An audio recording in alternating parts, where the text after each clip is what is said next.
You've got a hell of a fever.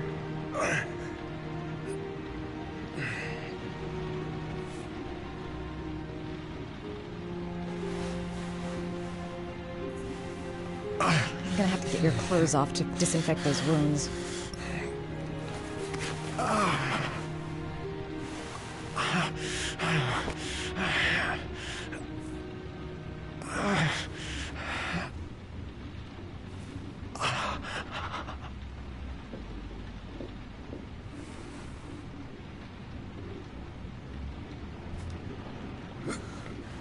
Arms look really bad. I need to disinfect your wounds.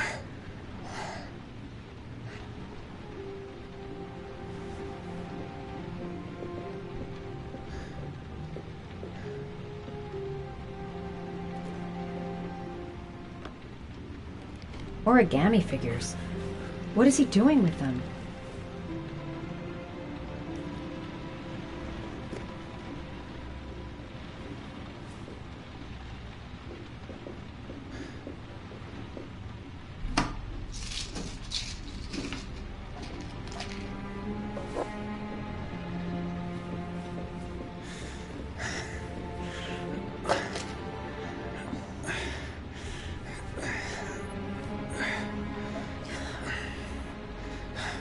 I'm no doctor, but I'll do what I can.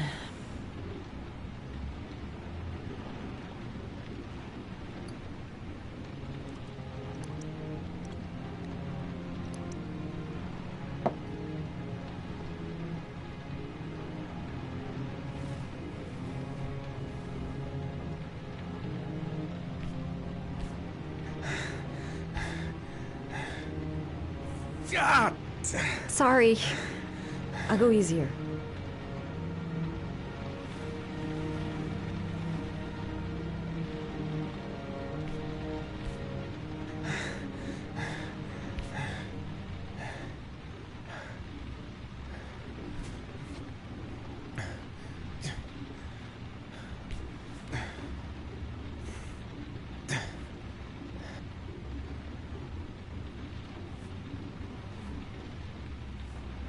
Your wounds are disinfected.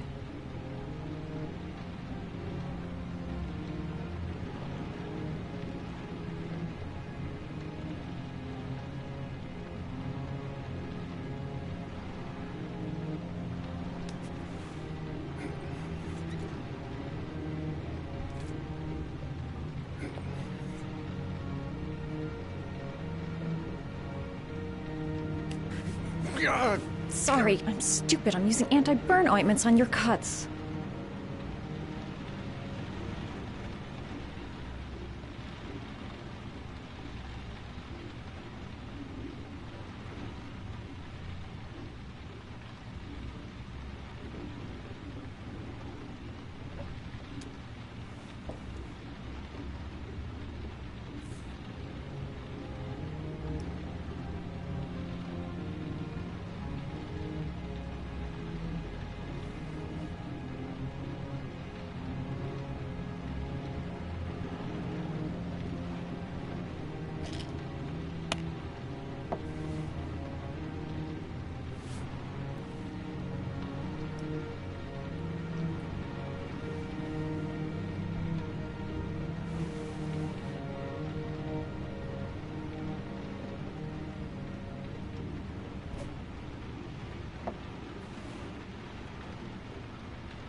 He's unconscious. Now I'll just have to wait. And hope he wakes up.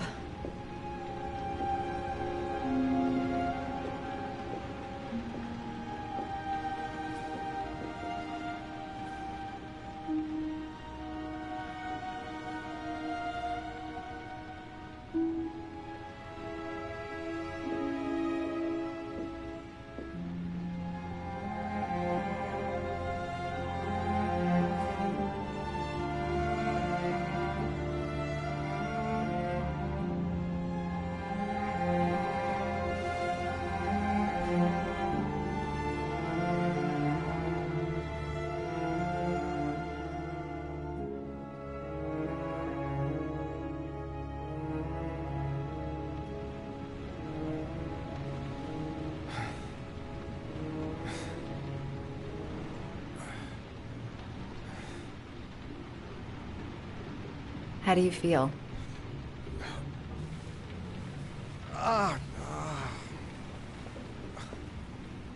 I've been better. Was I out for long? About 3 hours. Why the Guardian Angel act? You don't even know me.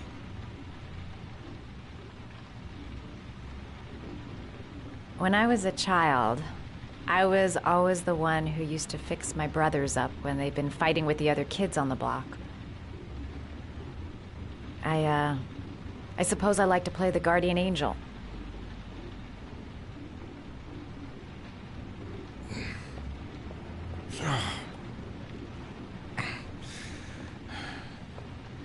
You said you were here because you're an insomniac?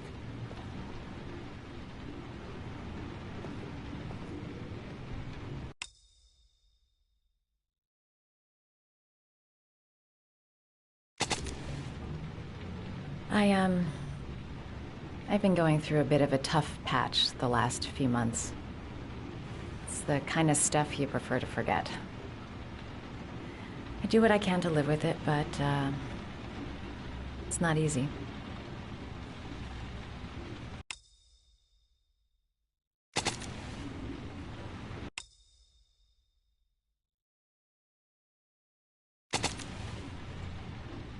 That's the second time I found you in a bad way. You always seem to be running for your life. What's happening, Ethan?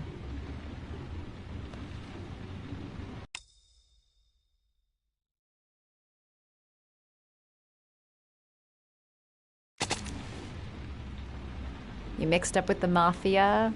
Owe someone money? Something like that?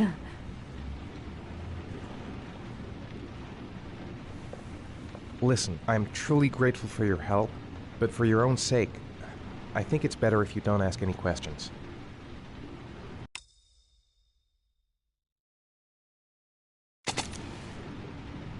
Maybe I could help you. No one can help me. You've already done a lot, Madison. Right. I'm gonna go. Take care.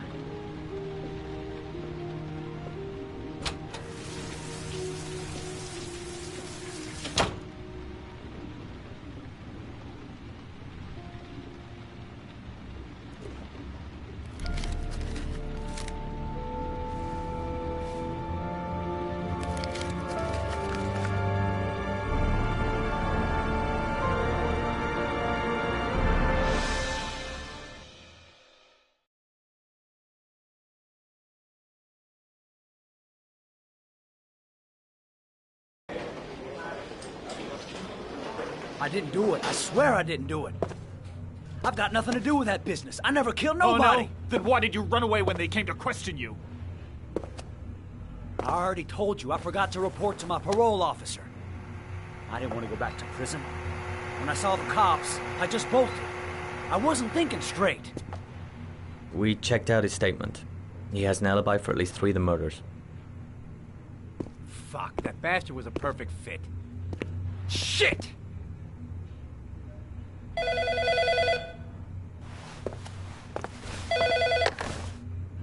Ash? Okay. Sean Moss's mother's here. She'd like to speak with you.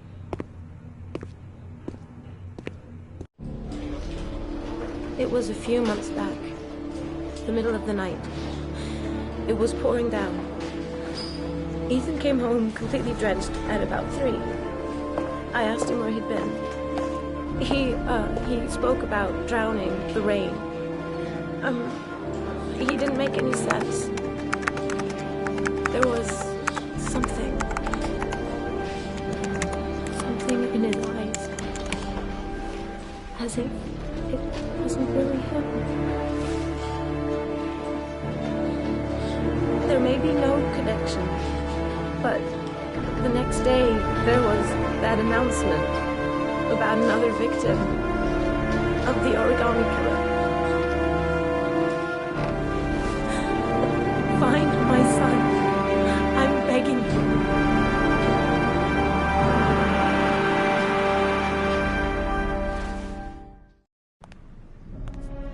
I'm Police Lieutenant Carter Blake, and this is Agent Norman Jaden of the FBI. According to our information, Ethan Mars is one of your patients. We'd like to ask you a few questions about him. I'm sorry, that's impossible. I beg your pardon? I'm bound by an oath of secrecy. Under no circumstances may I discuss my patients. My job is to find Sean Mars alive, and I don't give a damn about any bullshit oath.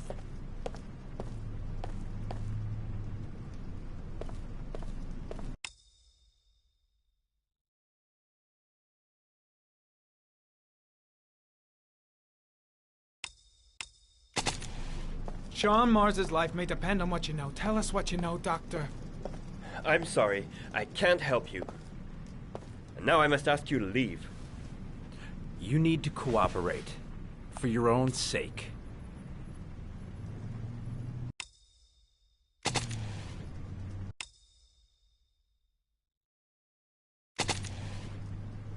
I know you don't want to protect a murderer. If you know anything, you must tell us, Doctor.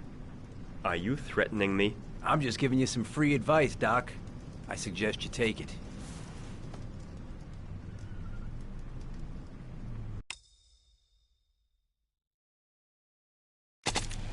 He's right. Legally, you gotta tell us what you know. I am going to call the police and make a complaint about your behavior. Doctor, you are really pushing my buttons. The only thing I'm interested in is saving that kid's life. So, you're gonna be a good boy and tell me what I want to know, or I am really gonna lose my temper.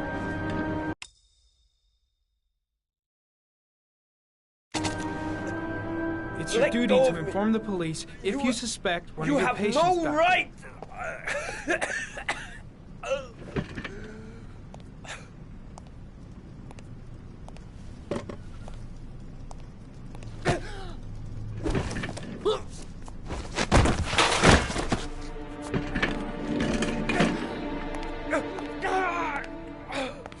Come on, Doc.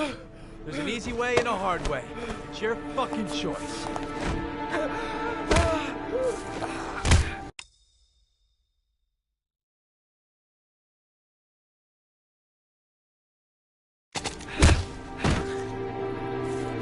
If you don't let go of this man immediately, I'll report you and you'll be off the case. What the hell's the matter with you, Norman? Were you getting cold feet? You don't want to save Sean Mars anymore? I want to save Sean Mars just as much as you do, but that doesn't give me all rights. So you're gonna stop this shit right now! Ethan Mars has had psychological problems since his first son died. Feels responsible for his death. A sort of morbid neurosis. He is haunted by visions of drowning bodies. A few weeks ago, after one of our usual sessions, I found this on the floor. It must have fallen out of his pocket.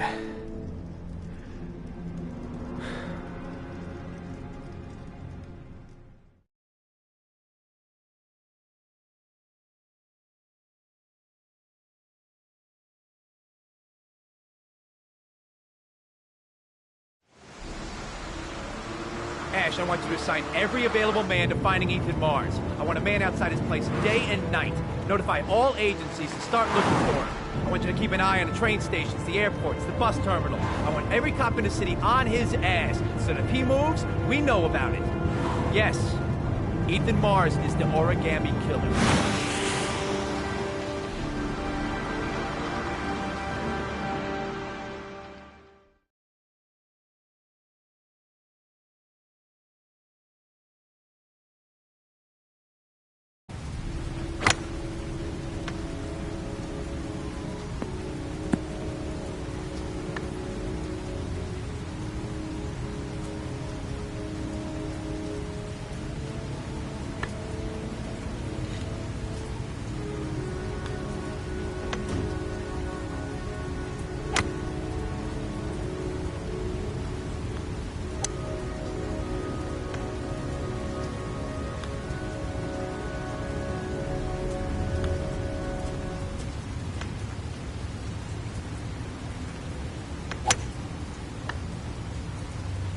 Nice shot.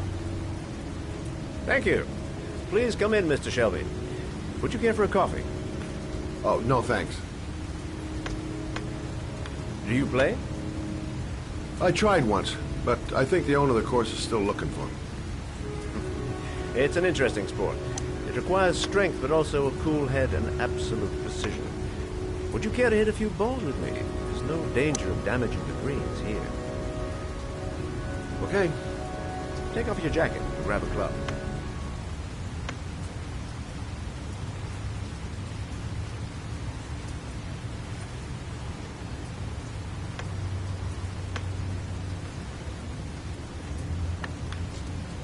The balls are in that basket.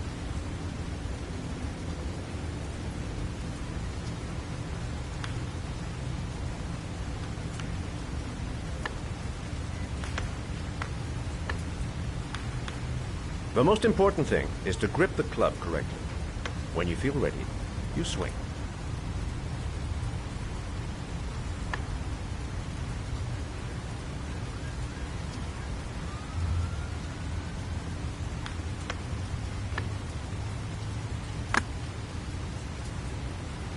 Well, it's only your first ball. You should try to strike it a little harder next time.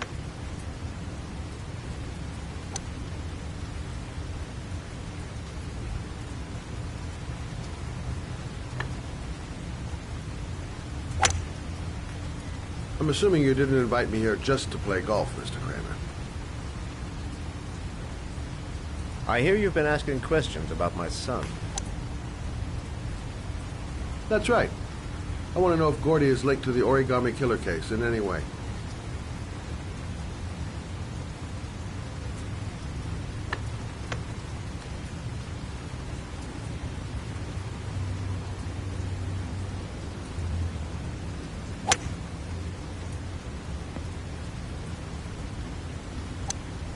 My son had nothing to do with that sordid case. Well, then he has nothing to fear from my investigation.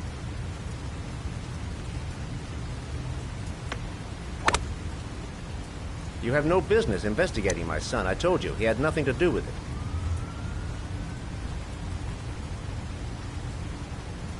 With all due respect, Mr. Kramer, it's up to me to decide who I want to investigate.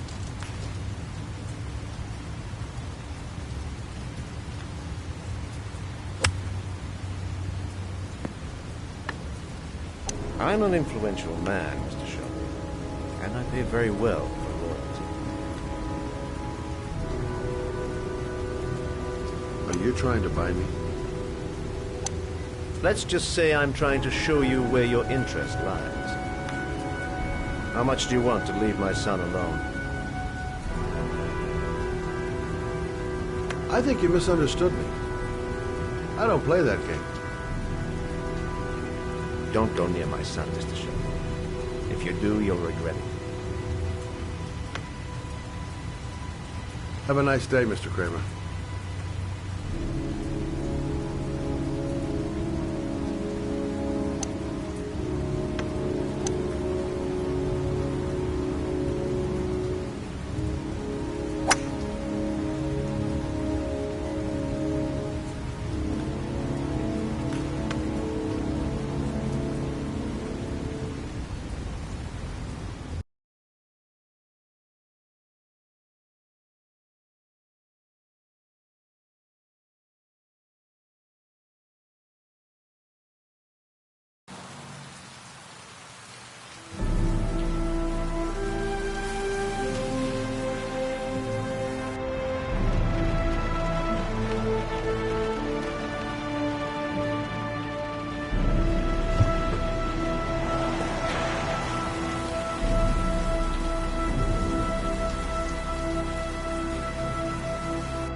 Porcelain lizards? They look new. Out of place with the rest of this old beat-up stuff.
Are you prepared to suffer to save your son?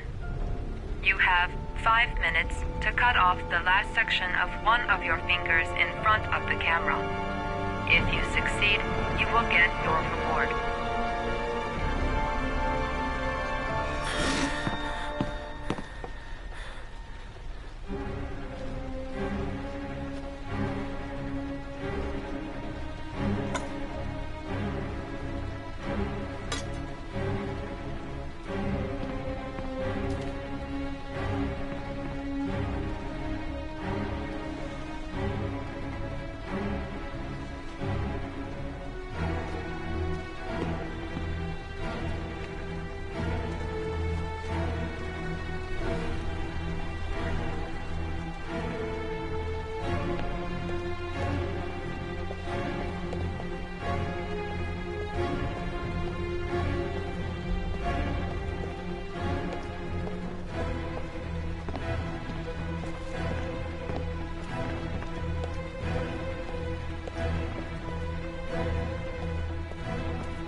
You have 4 minutes and 30 seconds left.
You have 4 minutes left.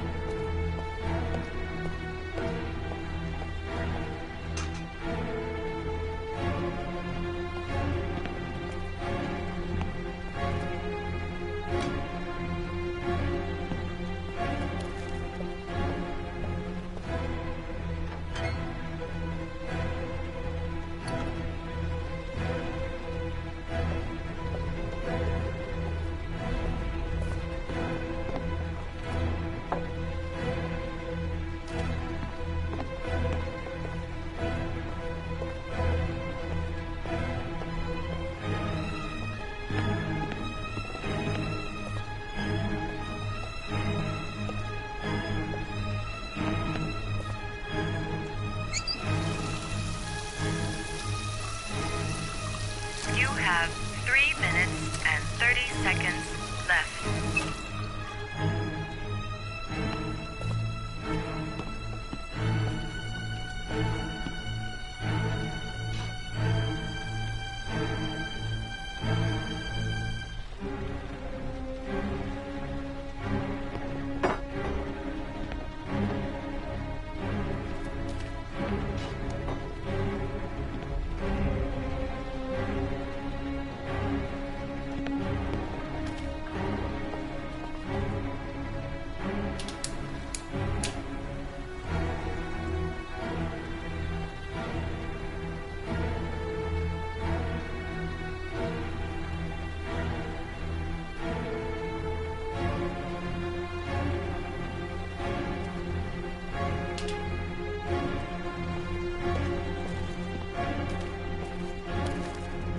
You have 3 minutes left.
left.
Under the desk.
That's affirmative, Lieutenant. We're in position.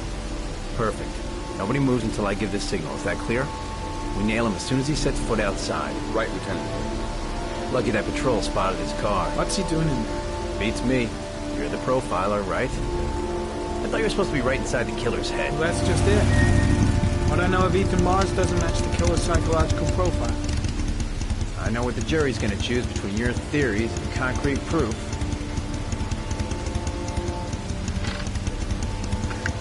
What the fuck is that girl doing there? Mars comes out now, she's gonna be in trouble. What do we do, Lieutenant? Want to get her out? No, stand down.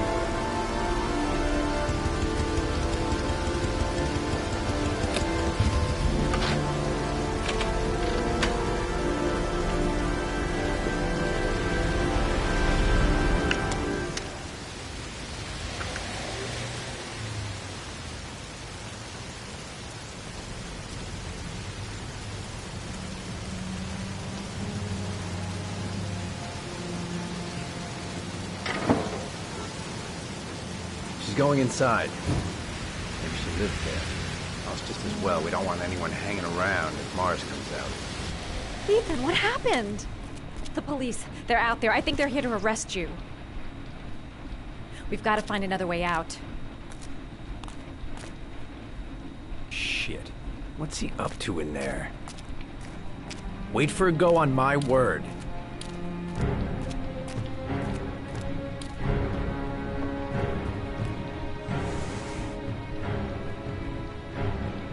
They're still out there. We've got to find another way.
ready on my go.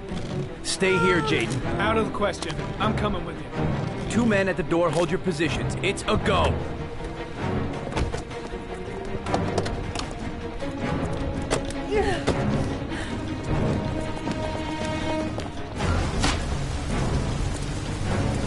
Come on, let's go this way.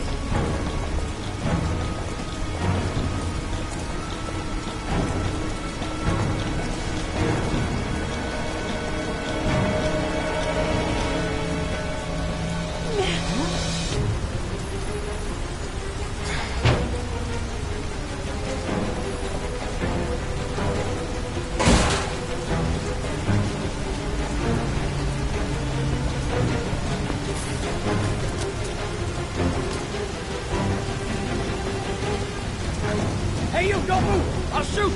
Come on, quick! I can't. Hands in the air!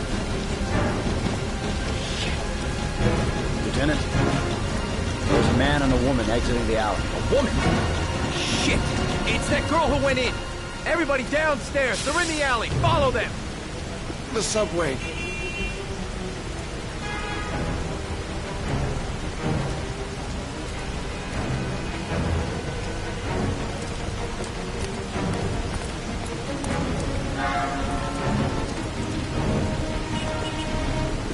Don't move!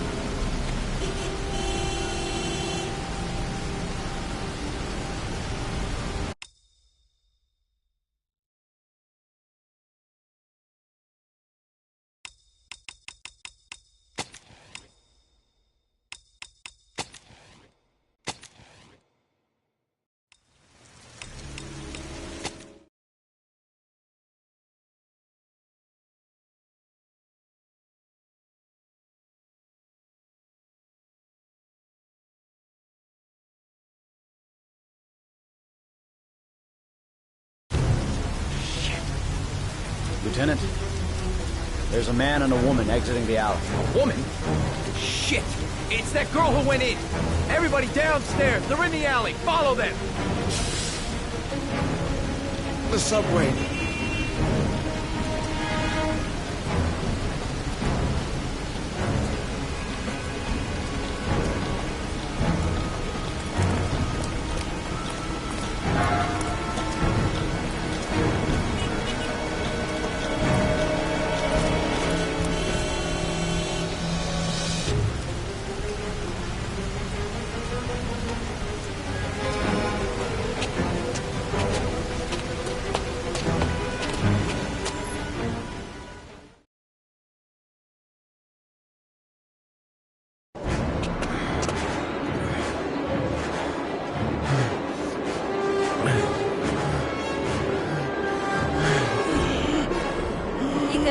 Ethan, what's the matter?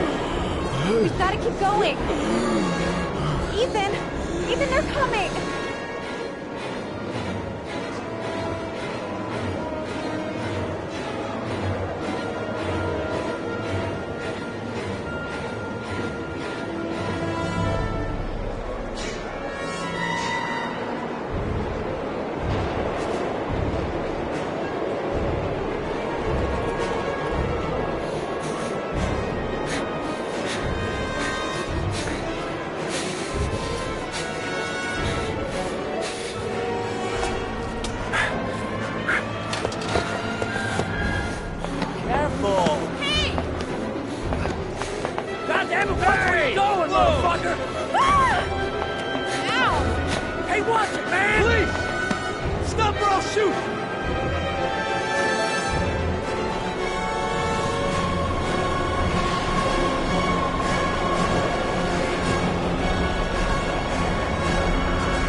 The tracks. We've got to cross the tracks.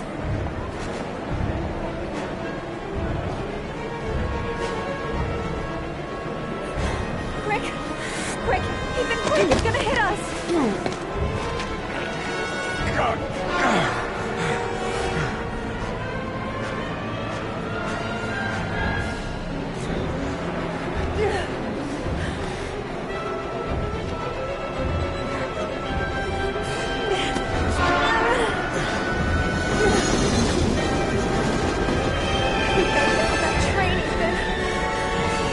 Chance.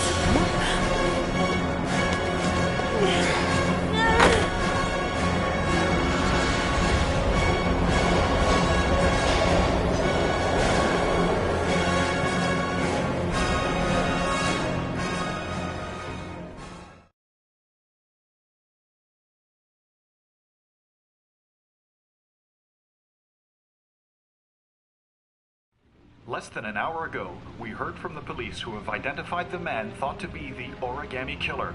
Ethan Mars, father of the kidnapped victim Sean Mars, is on the run and should be considered armed and dangerous.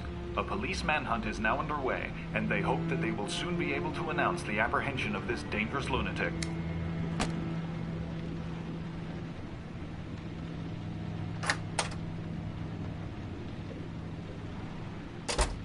I brought some food.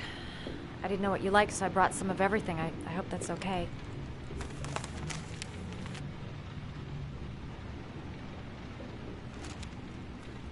Why are you helping me, Madison? You know nothing about me. You could have been killed. The right thing to do at the time. You needed help, I helped you. You were all over the news reports, Ethan. Every cop in the country will be hunting you. They say you're the Origami Killer. Is it true? Are you the killer, Ethan?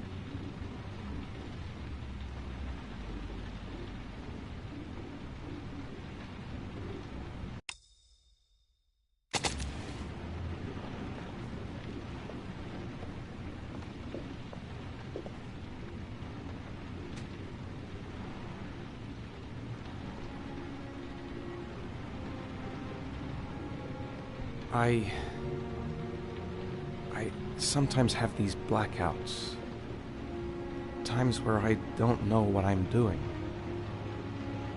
As if I'm someone completely different. The only thing I remember afterwards is the bodies. The bodies in the water. Why are you hurt, Ethan? Why were you in that apartment? I think my other self is testing me, testing my love for Sean. He wants to know if I love my son enough to save him. That means there's some part of me that knows where Sean is. But the only way to find him is to go through these trials. Why can't you tell that to the police? And tell them what? That I'm a schizophrenic who drowned his victims and has kidnapped his own son? They'd never let me go, and I have to stay free to save Sean. I have no choice. I'm his only chance. When Sean is out of danger, I'll turn myself in, but not until then.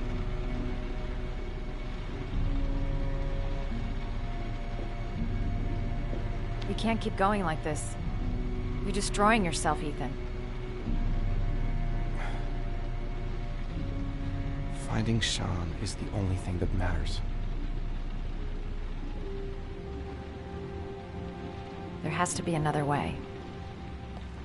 You don't understand. Time is running out. Sean will be dead in a few hours. I have no choice.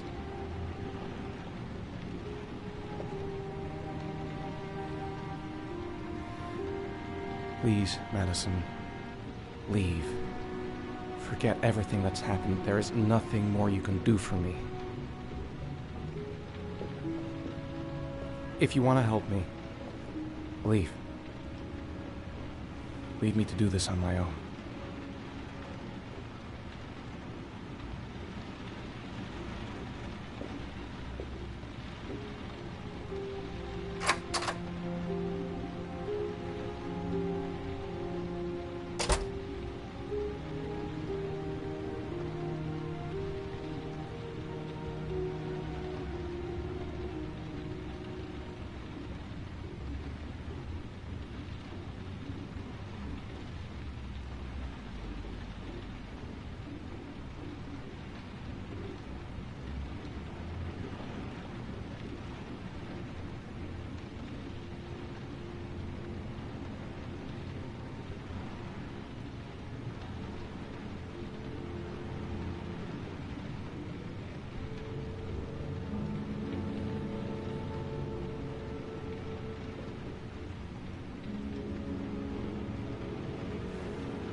Your vodka, sir.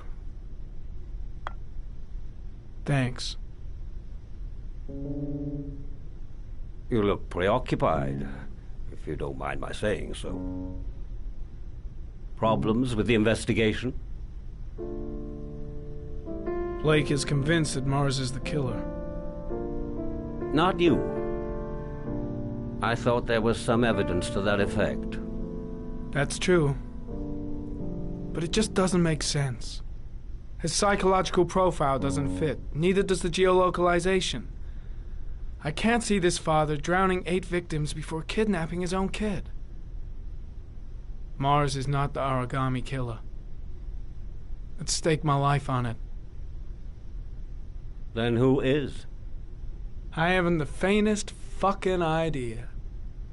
Maybe you should review the evidence in your possession.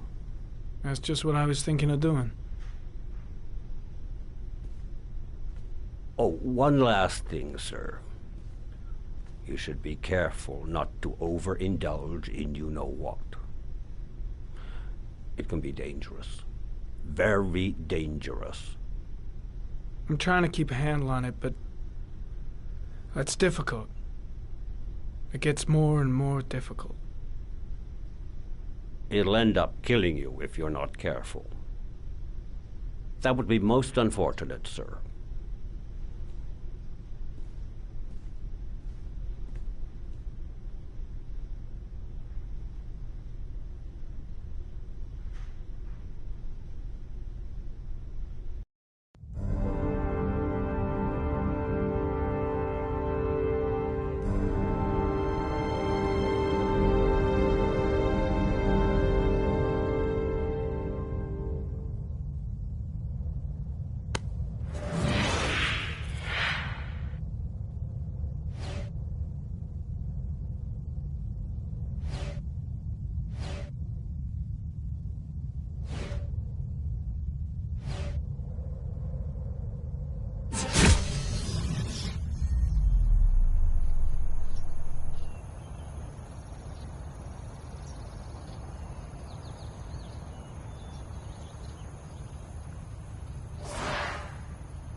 Well, looks like there's something new.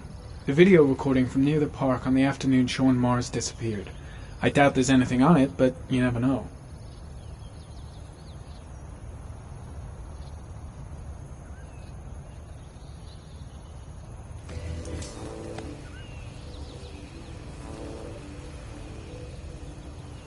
A Chevrolet model corresponding to the tire prints passed at 16:02 heading for the park. When in the opposite direction at 16:37. That could fit the time that Sean Mars disappeared. Could it be the killer's car?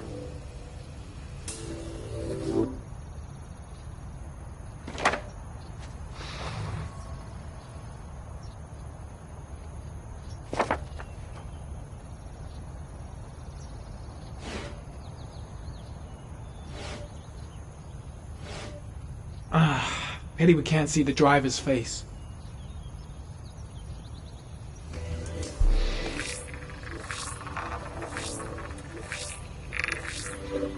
The car was stolen. Let's see. A certain Jackson Neville was suspected of stealing it, but the charges were dropped. Not enough evidence.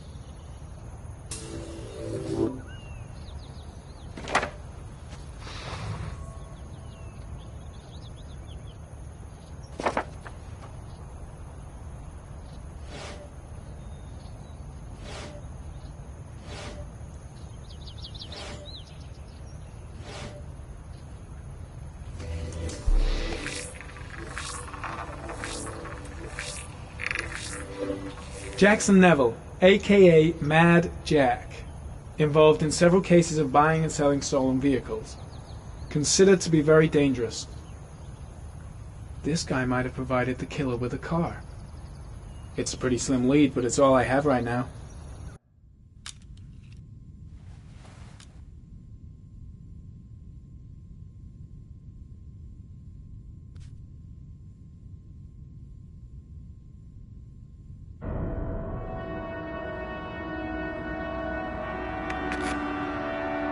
Oh, one last thing, sir. You should be careful not to overindulge in you know what. It can be dangerous. Very dangerous. Shit. It's coming. Trypticane. The tube is on the bedside table. All I need is to take some, and the pain will go away. I should resist. This is gonna kill me. I know I can resist. I just need to stay in control and do something until it goes away.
I was crazy to let her come with me.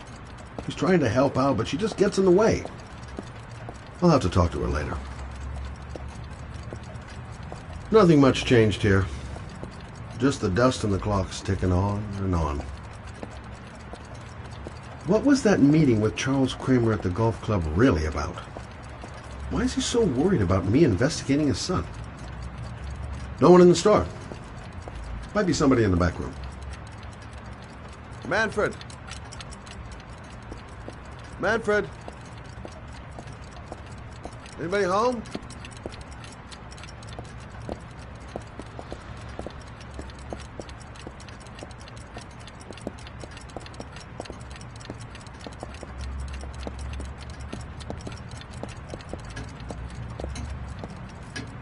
Hi there, Manfred. Who is it? Scott. Scott Shelby. Do you remember me? Scott? This is Scott! Oh, yes, of course. Well, good to see you. How long has it been? Oh, about 10 years, I guess. Oh, at my age, time means nothing anymore. I repair clocks, but I try to forget about time. How about you? Are you still with the police? Oh, no, I quit. I'm a private investigator now. This is Lauren. She's a friend. Hello. Oh, hello, young lady. Well, this calls for a celebration. I've just the thing. Wait there. I'm sure I saw a bottle of scotch around here somewhere.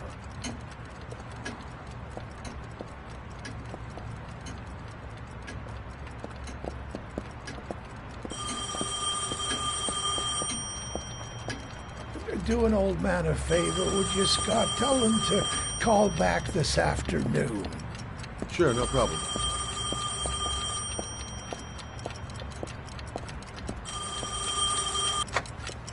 Hello? Yeah, this is Manfred's.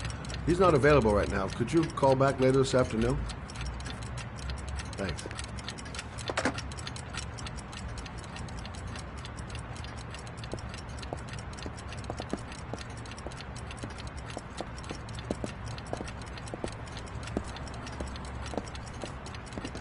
Nice to see Manfred again. Well, to old friends.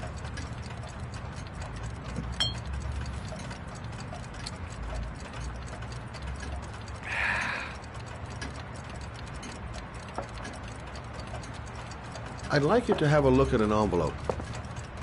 I thought maybe you could tell me about the typewriter that was used to type the address on it. Oh, let's have a look.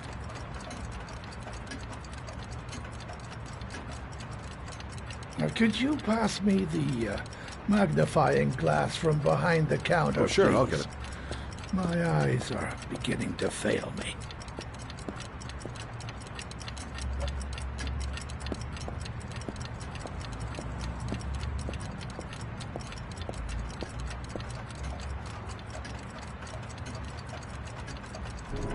Thanks. Well, let's see what this envelope has to say for itself. The Royal 5. Yes, the shape of the T's and the F's is typical of that model. Produced between 1907 and 1924. Yes. No doubt about it. It's a Royal 5.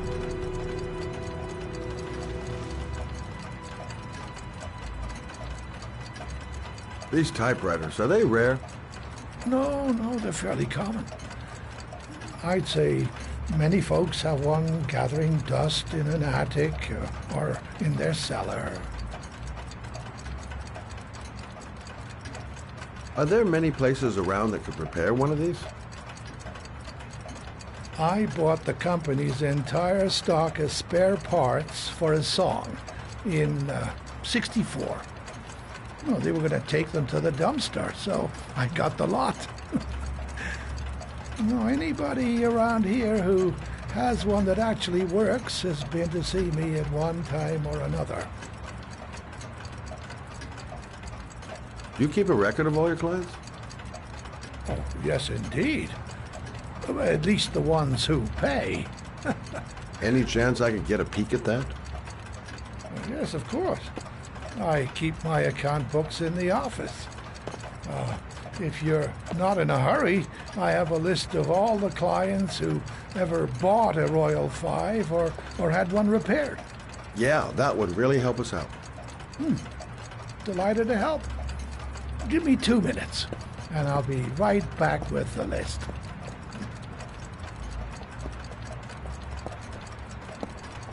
You think the killer's been here? If he has a 1920s typewriter, he may have needed Manfred's services to get it fixed. We'll know when we get the list.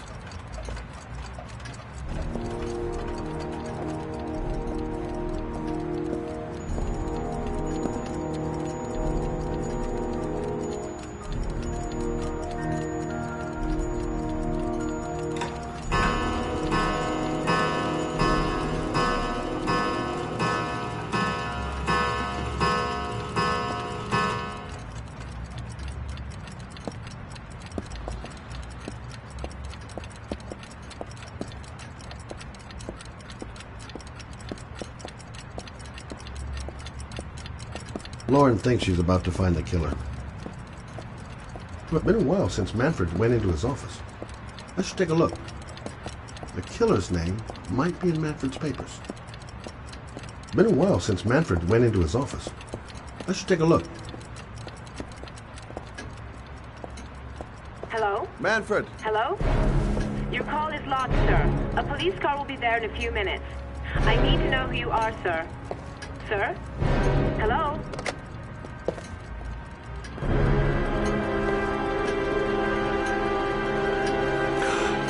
Oh my God. He's dead. Oh, God.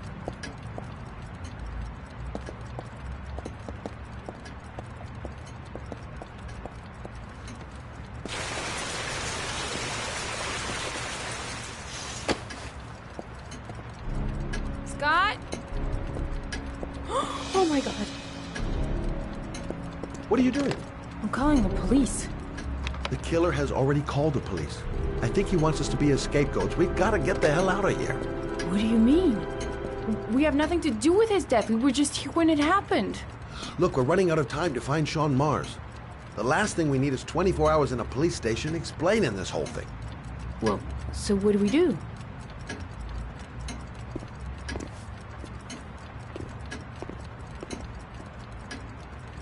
Watch the front door. I'll get rid of our fingerprints from everything we touched since we came in. You better work fast. The police are going to be here any minute.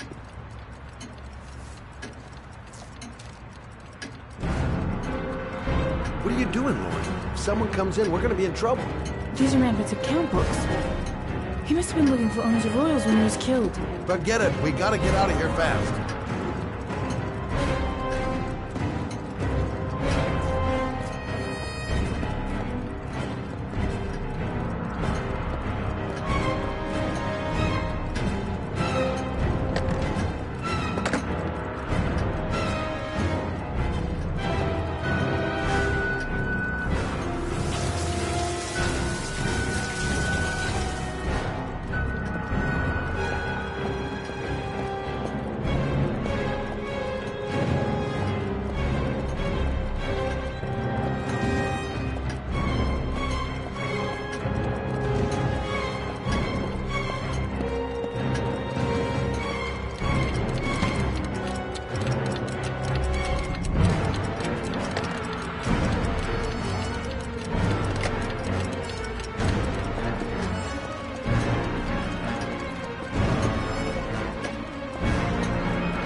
Longer? The police will be here any second. I'm almost finished.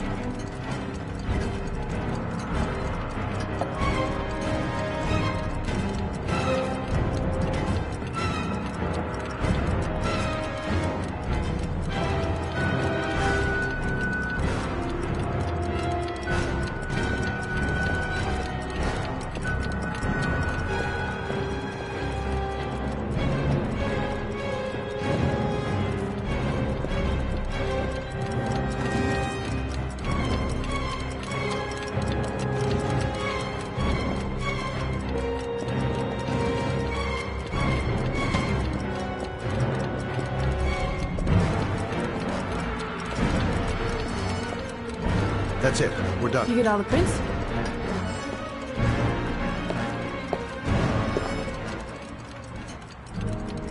I got what I got. It should be enough to prevent them from finding us. Come on, let's go.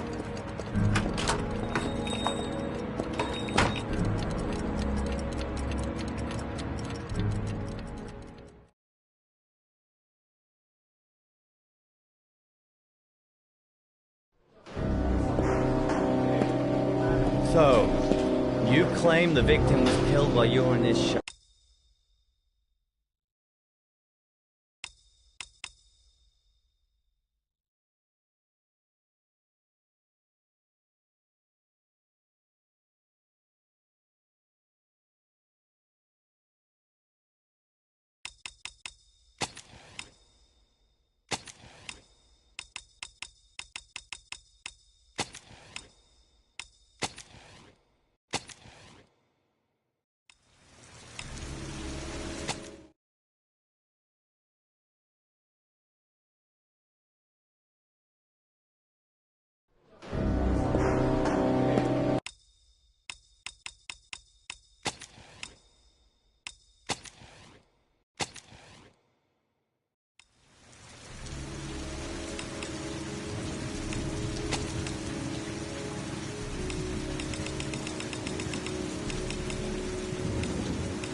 You claim the victim was killed while you were in his shop. Yes, he went to get something in his office. A few minutes later, I went in to see if he was okay. That's when I found him.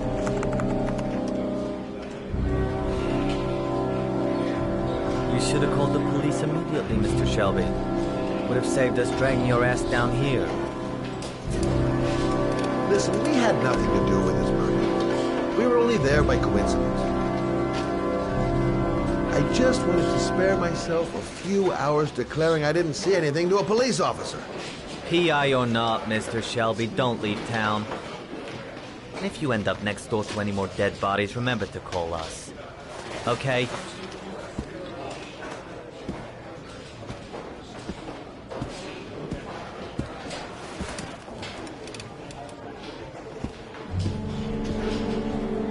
Well, well, Scott Shelby. You in trouble again? Wrong time, wrong place. You know what it's like. Don't sweat it. I'll take care of it. For old time's sake. Thanks, Carter. I owe you one. You on to anything at the moment? Well, I got some ideas. Nothing concrete. Well, if it goes beyond the idea stage, you tell me about it, will you, Scott? Sure.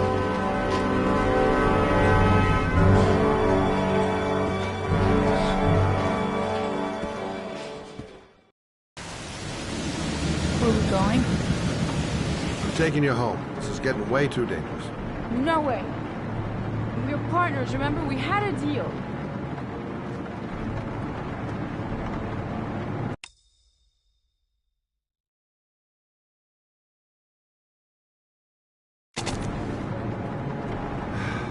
This isn't a game, Lauren. Manfred was murdered because he knew the identity of the killer. He was 10 feet away, for Christ's sake. No. I can't take a chance on the killer getting that close to you. I'm not a child. I know what I have to do. I've got to find my son's killer. You're not going to stop me.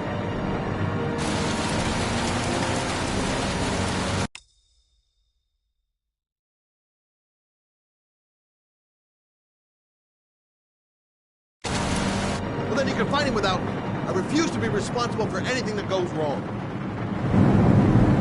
Stop the car. Stop the fucking car!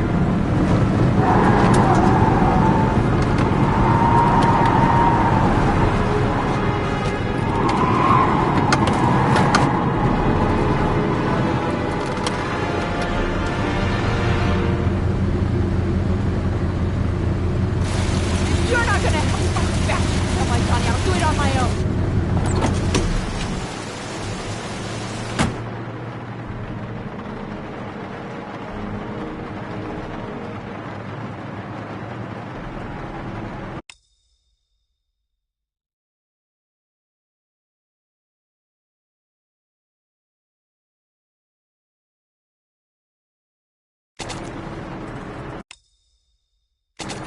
This girl's stubborn as a mule. She doesn't let up, with or without me.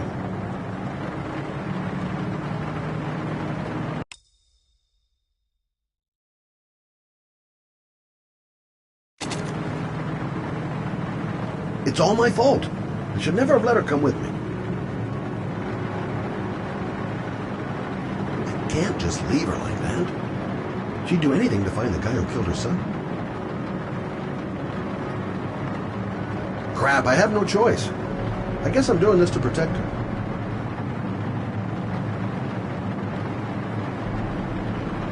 Such an idiot. I better catch up with her.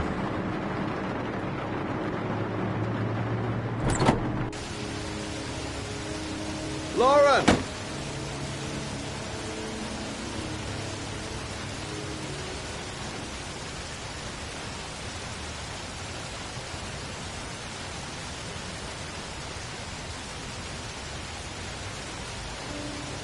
I miss him. I miss him so much.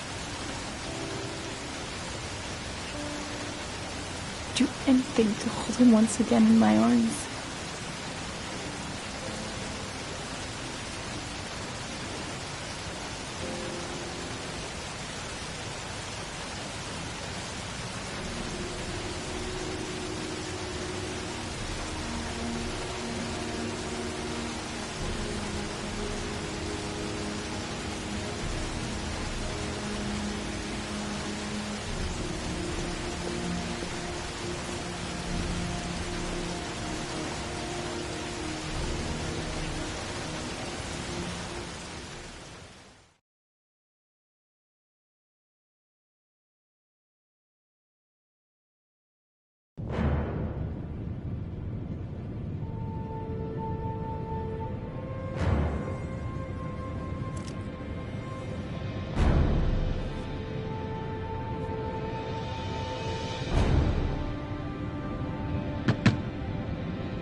What do you want? Oh, fuck it. I said 1,000 times that I don't want any junkies at my door. If you want to score, man, you gotta fucking call first. Come on. Beat it.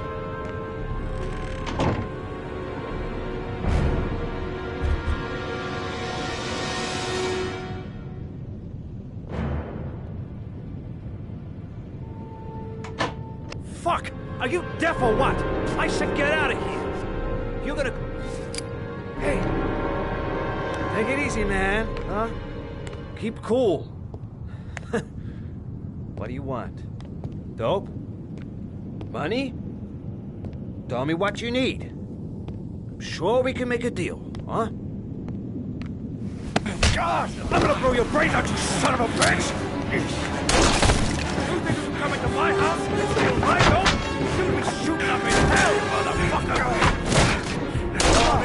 Will you stop fucking moving?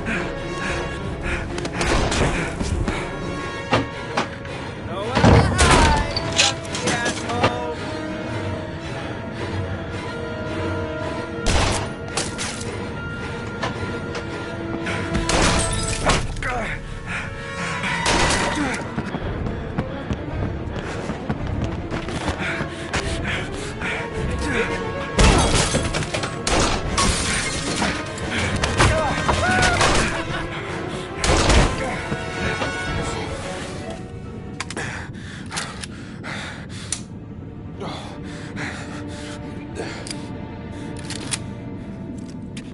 Hold it, man. I give you whatever you want. Got dope? I got cash? You want some dope? Please. Please don't kill me, man. I got children. These my girls, see? This one's Sarah. And the little one, that's Cindy. Please, man. I want to see them again. Please. Please don't shoot.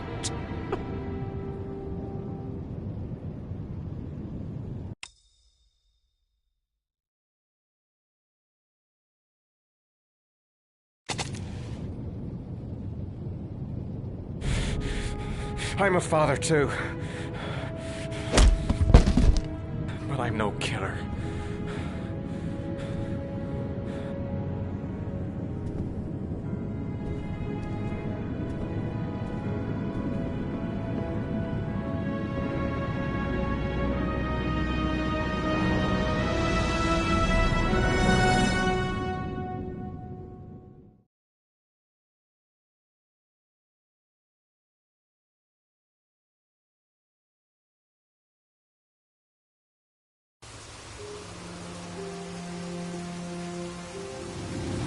Matt, it's Sam.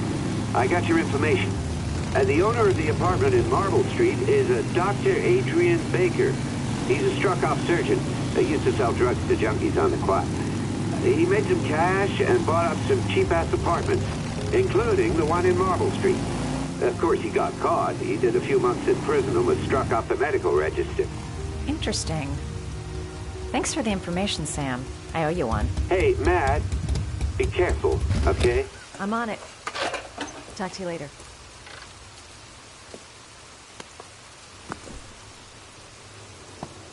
The owner of the apartment where Ethan cut off his finger lives here. It's not much of a lead, but it's all I've got.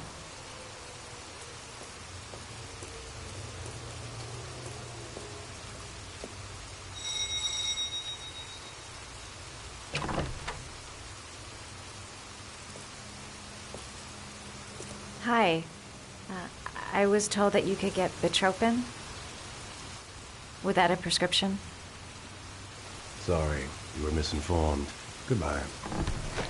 Hold on. I really need your help here. I can pay. Well, why didn't you say so? Please come in.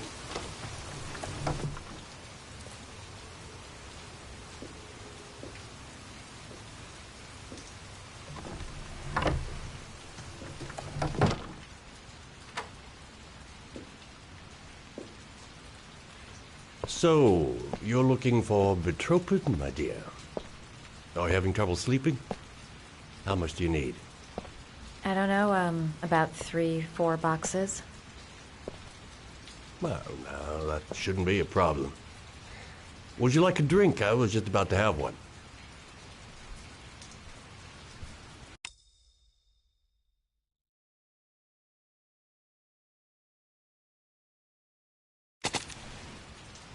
No, thanks.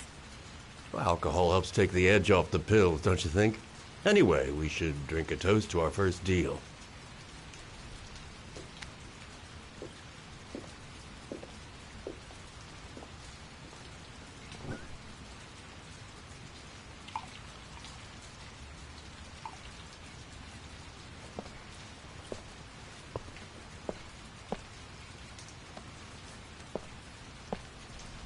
I haven't seen you around here before. Who told you about me?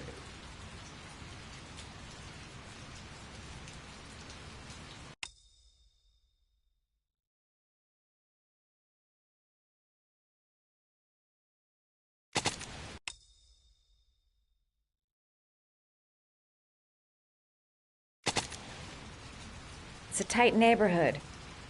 People talk.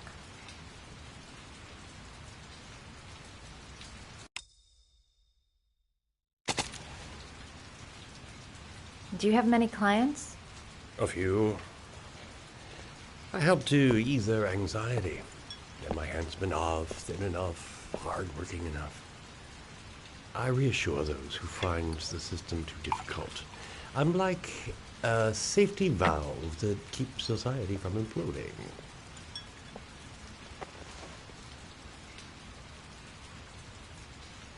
I heard you had some apartments for rent. I'm looking. Sorry, darling. Those are all booked up. Shame. I was looking for something around Marble Street.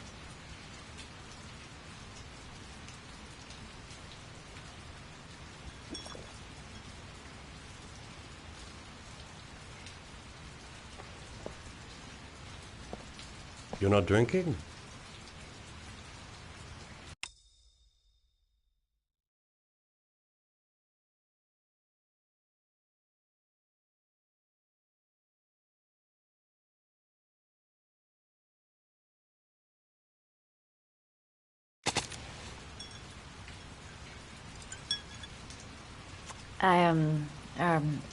I'm not really thirsty.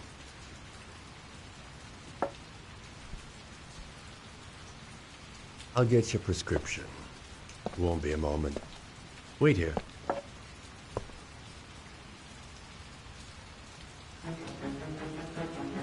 That guy gives me the creeps.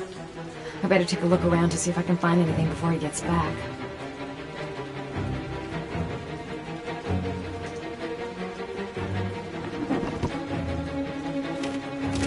Doc seems to be interested in property, amongst other things.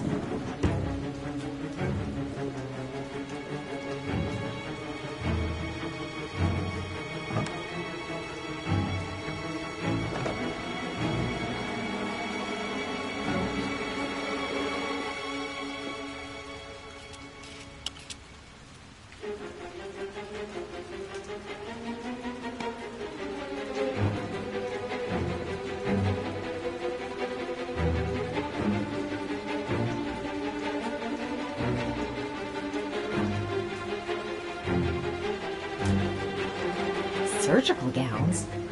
I thought he stopped performing operations. Must be some kind of a weird nostalgia for the past.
lazy little ferret.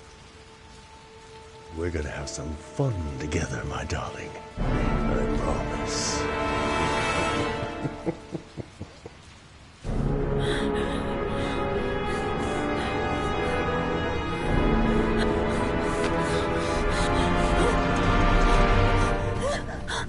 Ah, say hello to Matthew.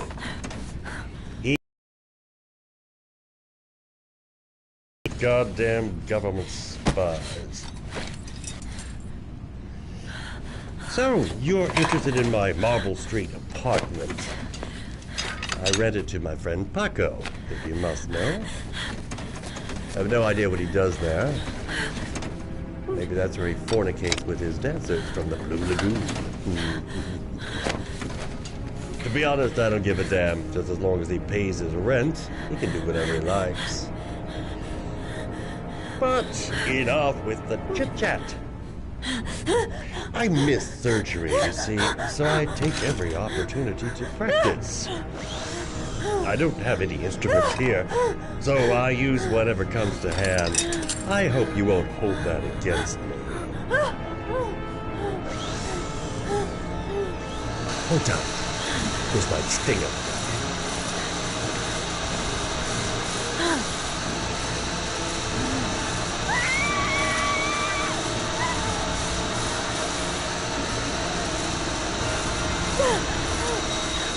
Have you ever noticed, as soon as you start to do a little housework, someone always comes calling?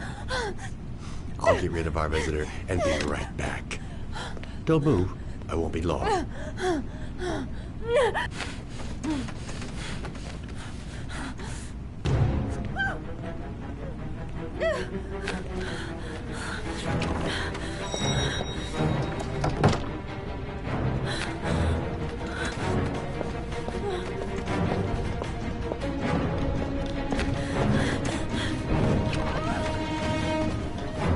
Hello, sir. I've come to bring you the word of the Lord and inform you of these magnificent Bibles, which I will gladly leave with you, in return for a contribution of only $5. No thanks, I love it. Come now, brother. I cannot believe the word of the Lord is of no interest to you. We, his humble flock, should walk in his steps, for St. John has said. Thanks a lot, but I don't need it. It's not the Father in these times of violence and hatred.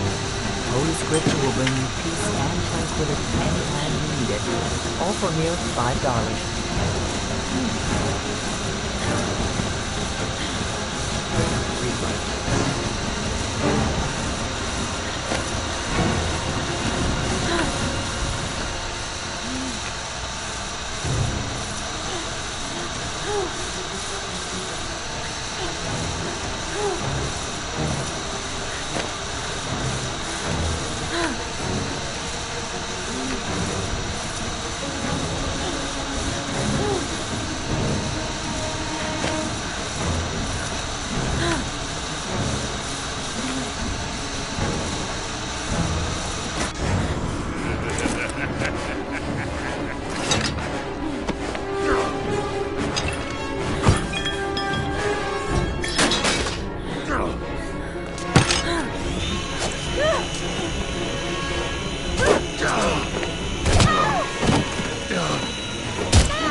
Can you stop that thing?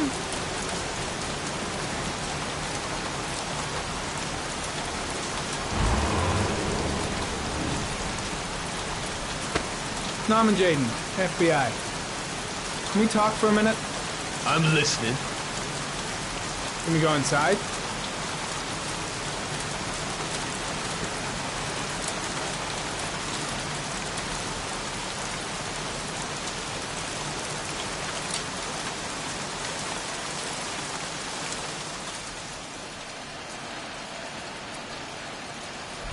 I'm looking for the owner of a blue Chevrolet Malibu 83. I don't give a damn how the car got here, or whether you stole it or not. I just want to know who bought it from you. Sorry, man. Don't ring a bell. I got a real bad memory for names. Perhaps I can help you to remember. If we find out that you sold the car to the man we're looking for, you're looking at some pretty solid time inside, Jackie boy. You trying to scare me with your big talk? I never saw your damn car. Now take a walk.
Blood.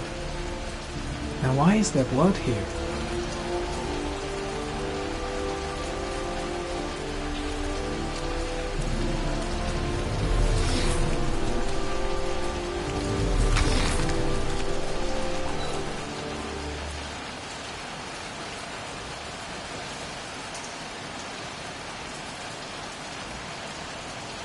Same brand of tire as the car I'm looking for. Has the killer's car been here?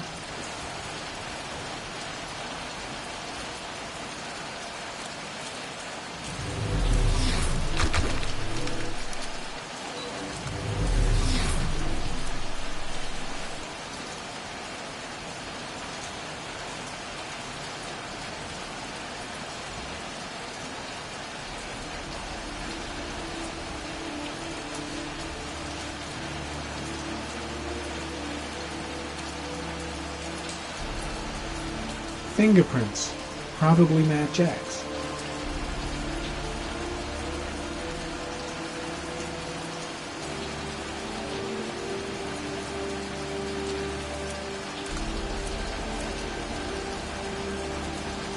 Size 10. Most likely a visitor.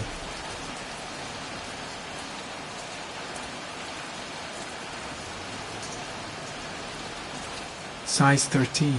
Must be Matt Jack's size.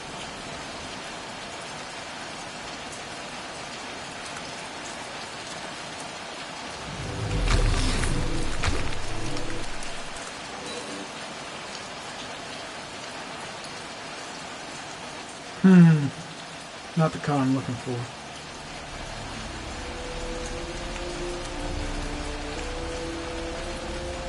Airy comment.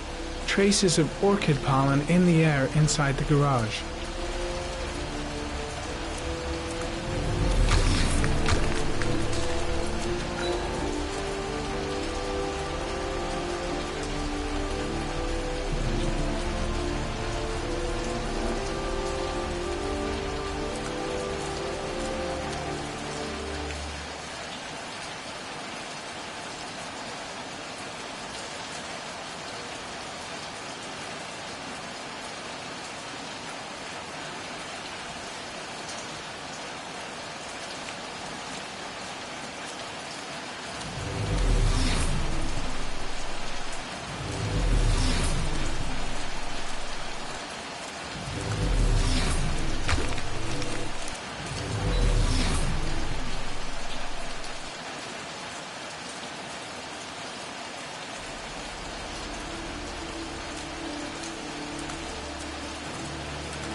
Few traces of blue paint, same tire tracks. No doubt about it.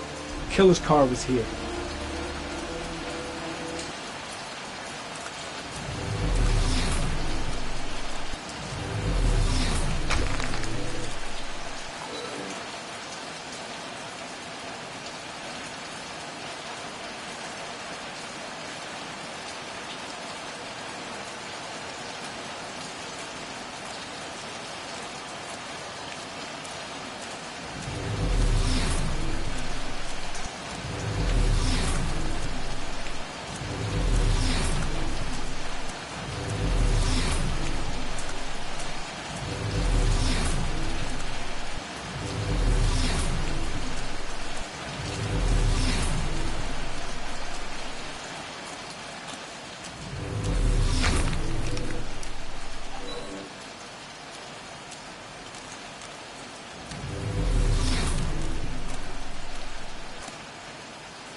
Damn!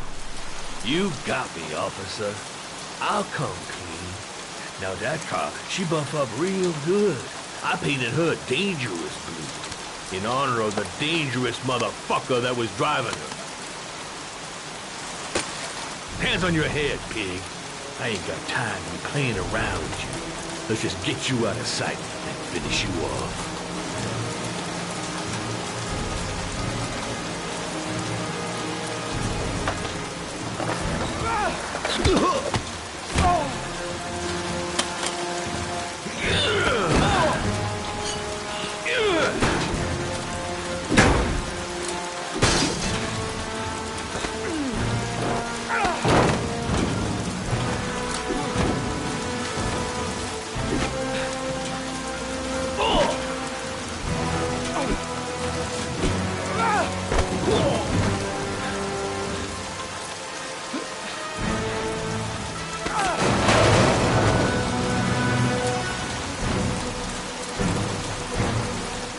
Enough fucking around.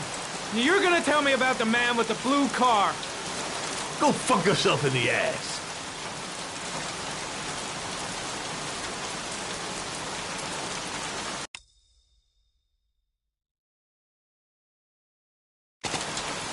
Last chance, Jack. Make it easy on yourself. What you gonna do? You ain't got them killer eyes, so what? You gonna cuff me?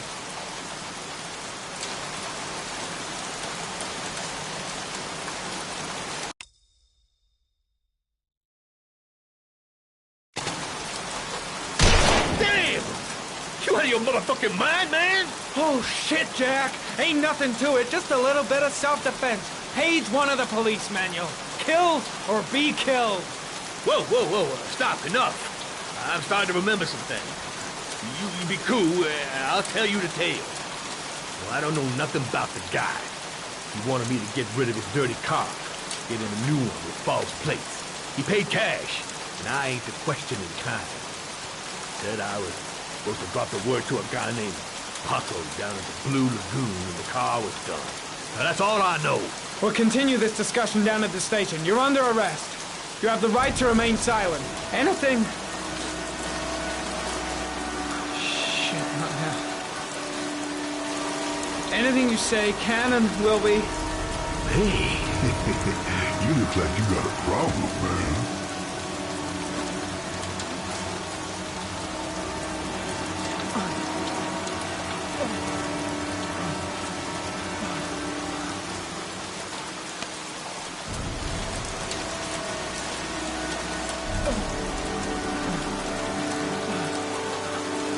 Turn around.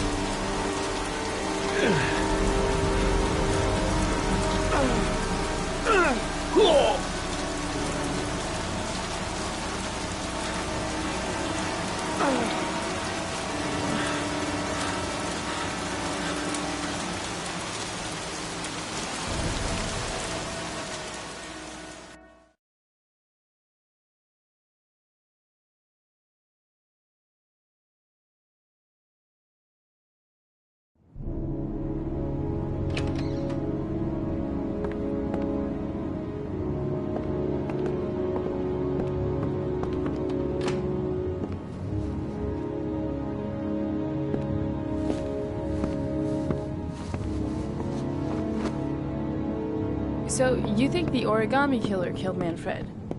That makes sense. Didn't want him spilling his guts to us. And you suspect Gordy Kramer, right? Oh, him or one of his men.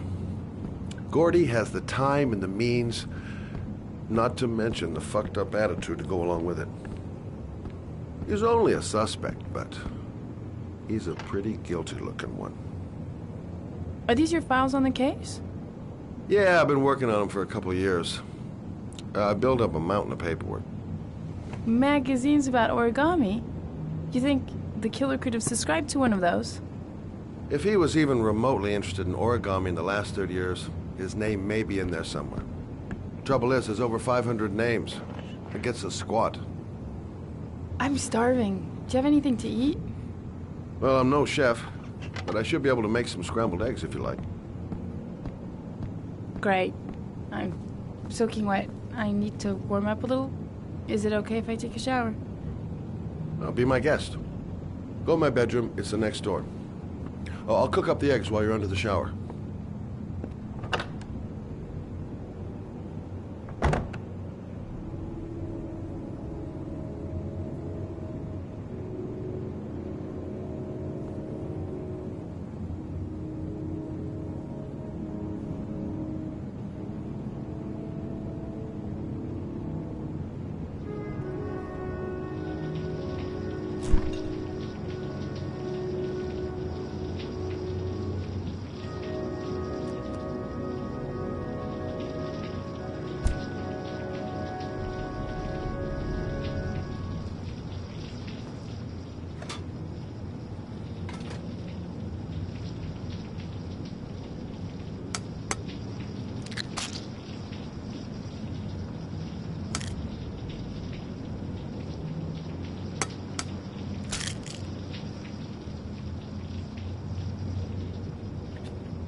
Eggs should be ready by now.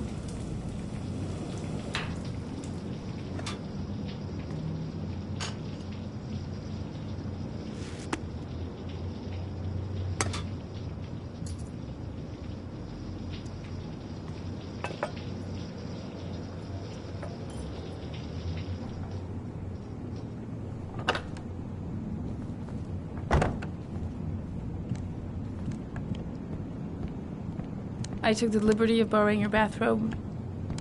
Looks better on you.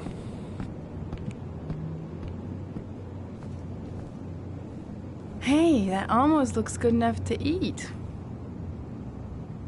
What's that? The notebook I took from Manfred's place. According to this, about 30 clients bought spare parts for Royal machines in the last 10 years. The killer may be one of them. Oh, you know, checking out the alibi of 30 clients one by one, that's a lot of legwork. Except that if we cross-check them with the list. The list of subscribers to Origami magazines. You still got that, right? Yeah. Lauren, wait.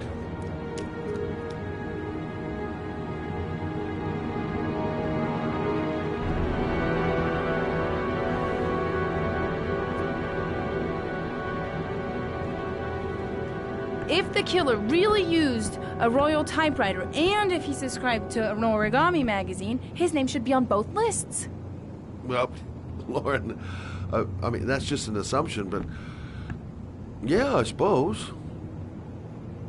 His name is here somewhere. Help me. We're gonna find him.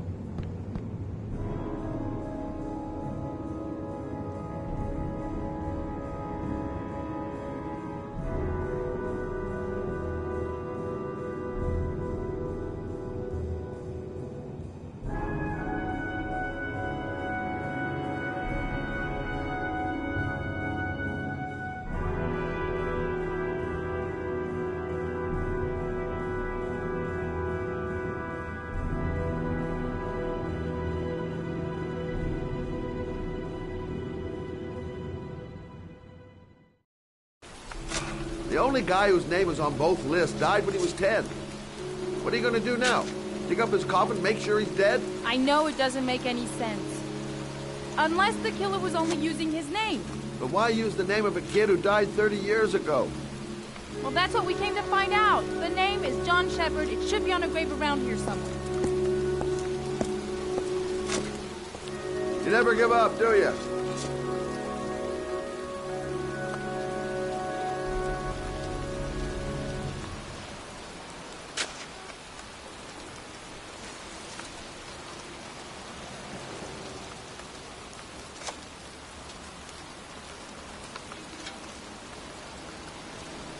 It's cold. It's raining. I'm standing outside getting soaked. Oh, how I love my job.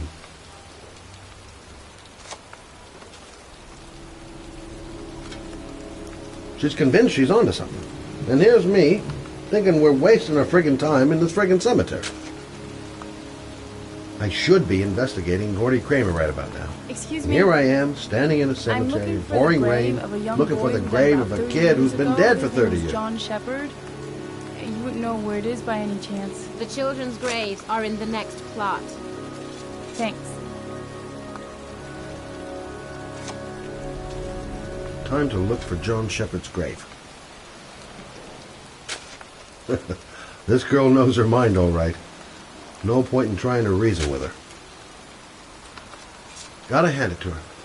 That girl is one really determined chick. Hey, Scott, where are you going?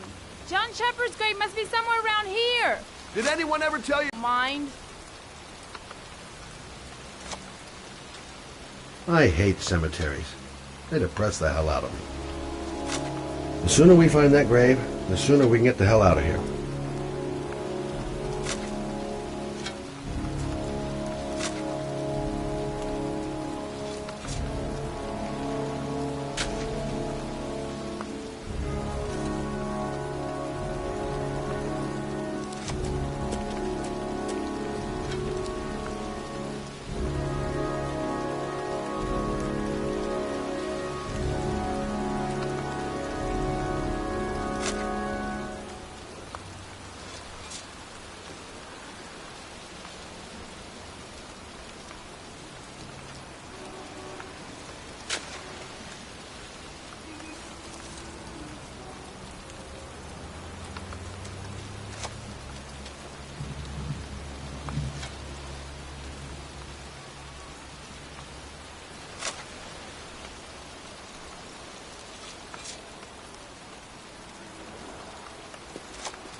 giving up?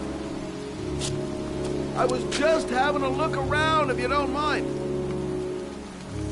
Thought I found a new partner. Not another lieutenant.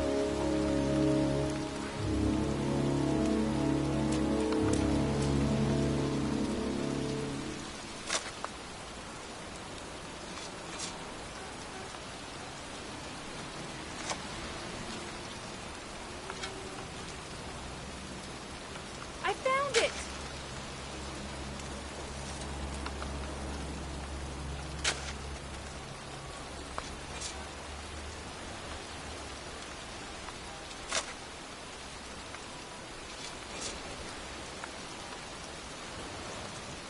Origami figures. That's one hell of a coincidence.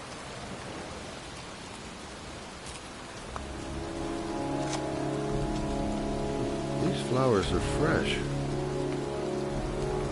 Looks like someone's still tending the grave. Oh, youngin'. That one I knew well. You knew John Shepard? I've worked this graveyard nearly all my life. I remember what happened. It was in 77. October, I think.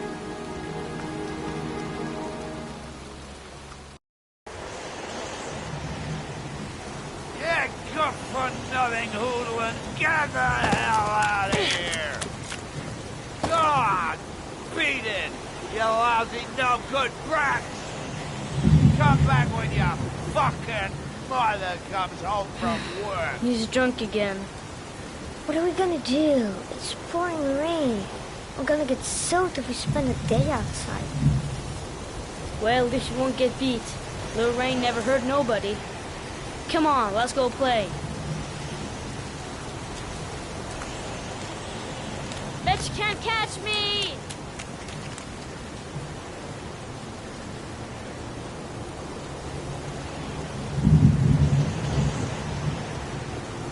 What you doing? You're coming or not?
Edge can't do that.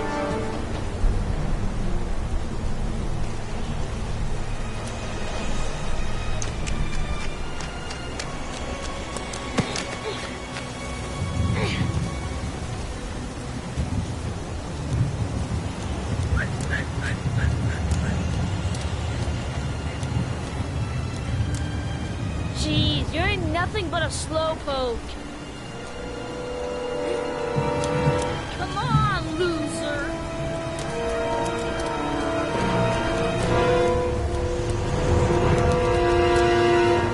What you doing? You're coming or not?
You don't need to do this. It's too hard for you.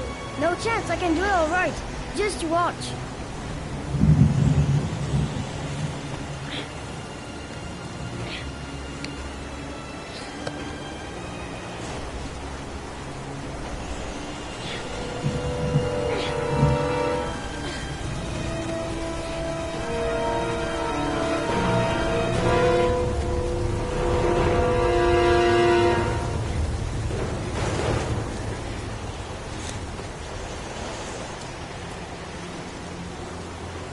John, wait for me! Get a move on!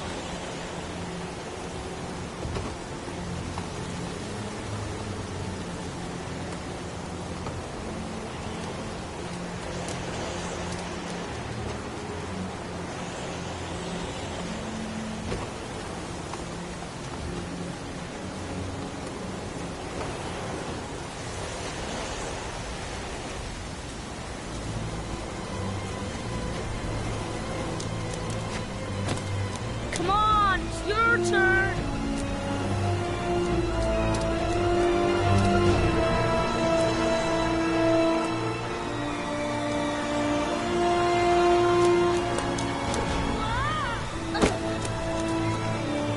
It's time to attack!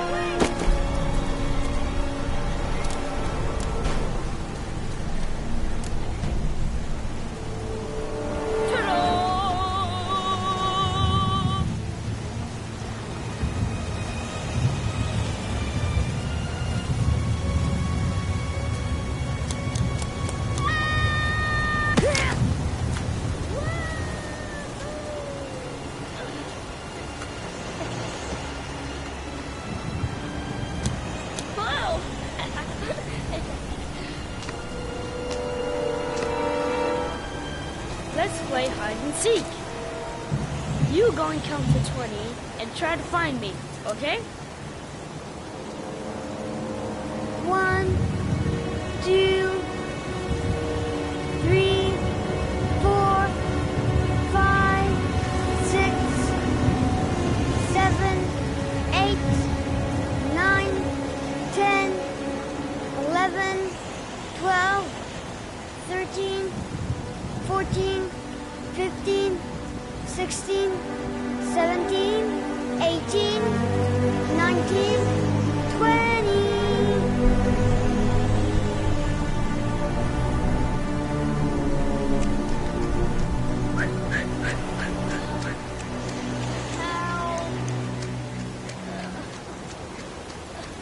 Ow.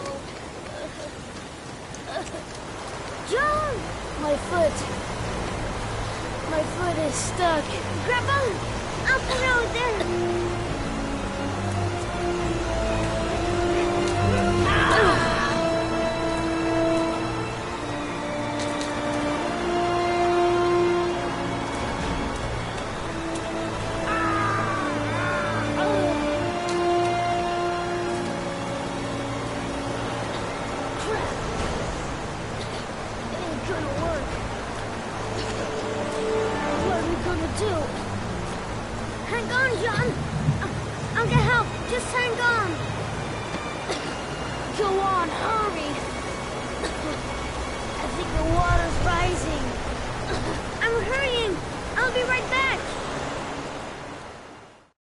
But the poor kid never did find any help.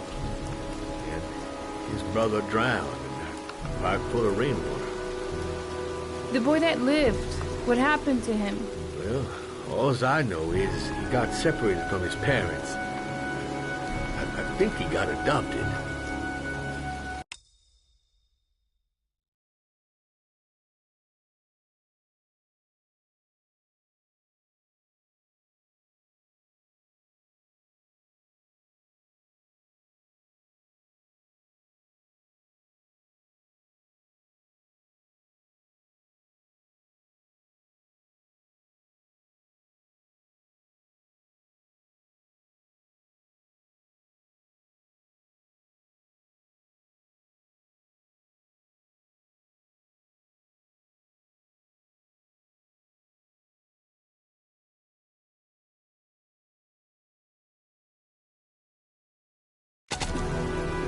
Well, looks like a storm's coming. I guess I better be getting home.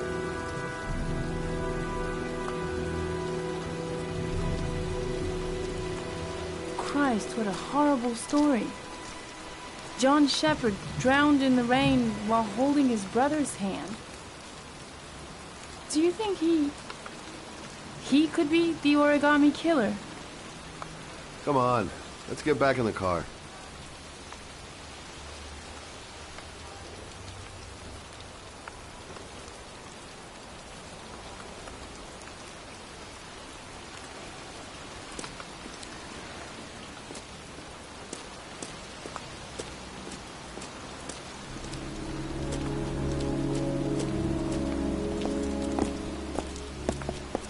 Wait. What's the matter? That man over there. Yeah? It's Charles Kramer. Gordy's father? What's he doing here?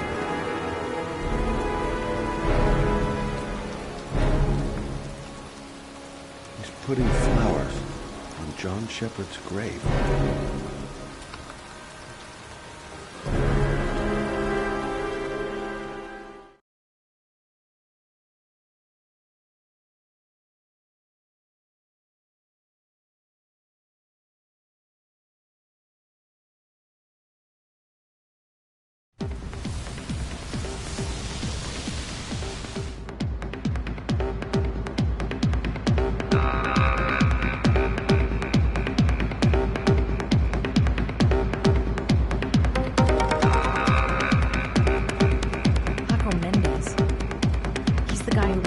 Apartment on Marble Street.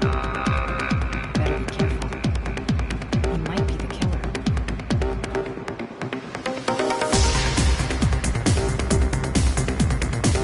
If this Paco is one of the buddies of Dr. Death, I better watch my step.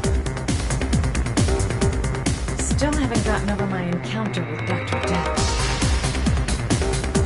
Paco met... Sorry, lady. Invited guests only. Everything's gonna be alright. I find a guy, I ask a few questions, and then I get the hell out. The bartender. He'll know where I can find Paco. I've nothing against techno, trance, whatever music, but this stuff is really loud. Play school for the jet set. Not really my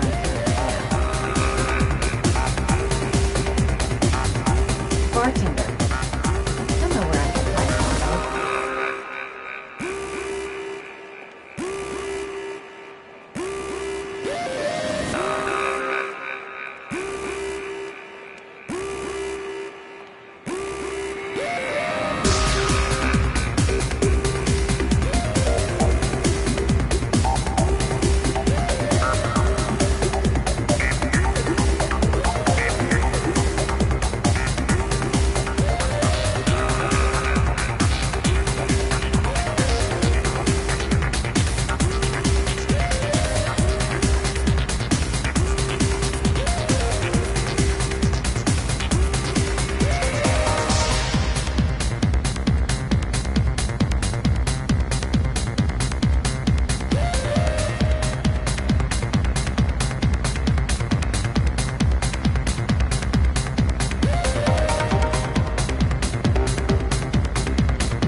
Bartender. Tell me where I can find Taco.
He's at his table over there. Does he know you? Not yet, but I have to talk to him. That's not possible.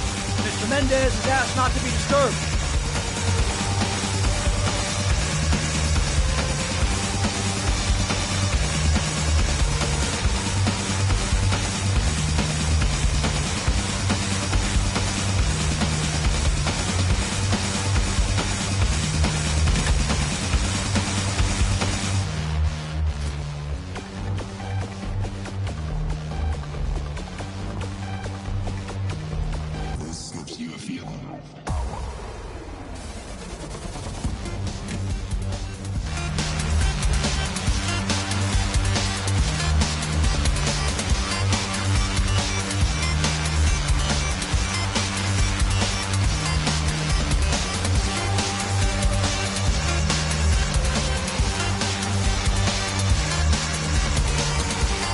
Seems to like this girl sexy. Sexy and a kind of dumb.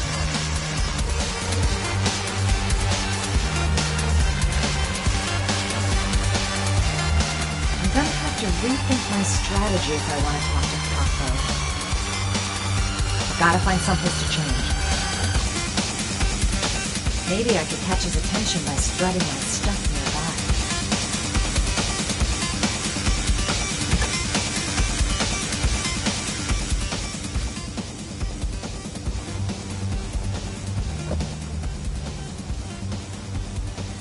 Time to play the sexy girl.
you!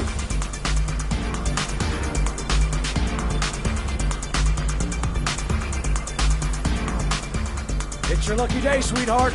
The boss wants to invite you to his table. Hey, thanks for accepting my little invitation. You know around here, honey? I think I would have noticed you before. My name's Paco. Are you? Madison. I'm Madison. Ah, I like the way you move, Madison. You're making me all hot under the collar. Maybe we can continue this conversation somewhere more private. Oh, cool, baby. Yeah, come with me.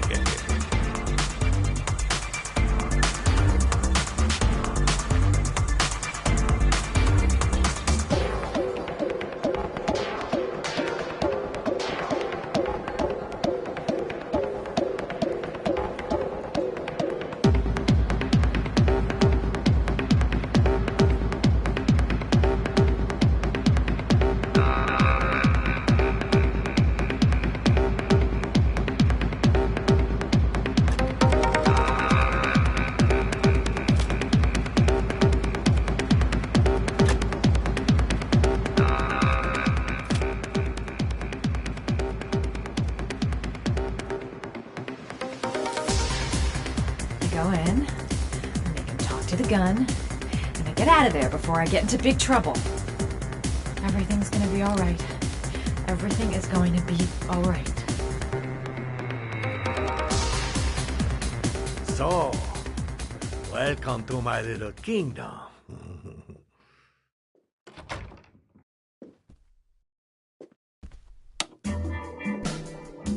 I'll take that. Just get in the way of the good things, sweet cheeks. So, show me what you can do. Take it all. Slowly. Take it all on.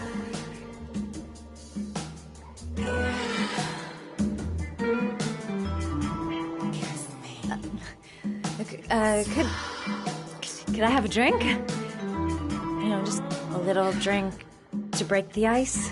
We already broke the ice. Let's get wet. Come on. Do your thing, girl.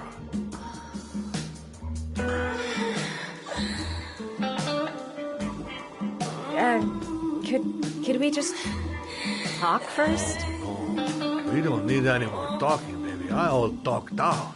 Now, show me what you can do. I'm sorry. I think there's been a little misunderstanding. Look, I'll just go. No harm done. Another time. I think it is you who have misunderstood, honey. I'm tired of wasting my time. It's now or never. I never take never for an answer.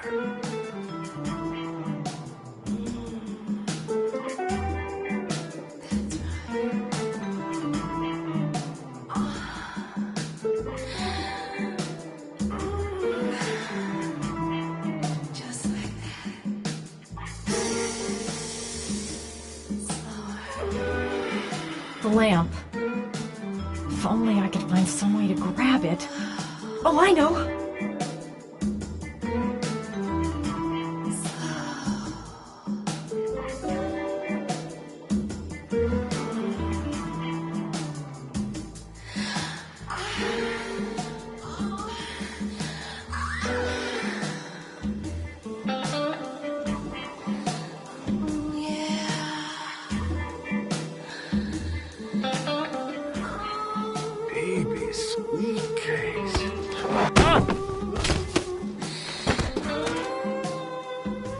That's what I call kicking butt. You go, girl.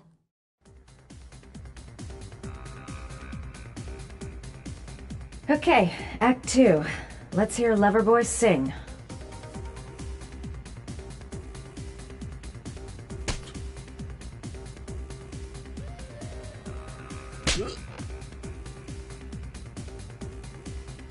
Ah!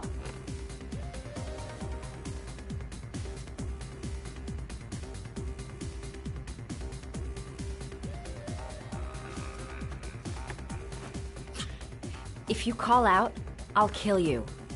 Got it? Shit. What you want? You rent an apartment on Marble Street. I want to know why. An apartment?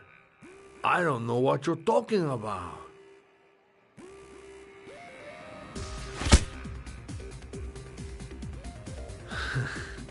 Not bad for a chica, but you only hurt my feelings a little bit, mama.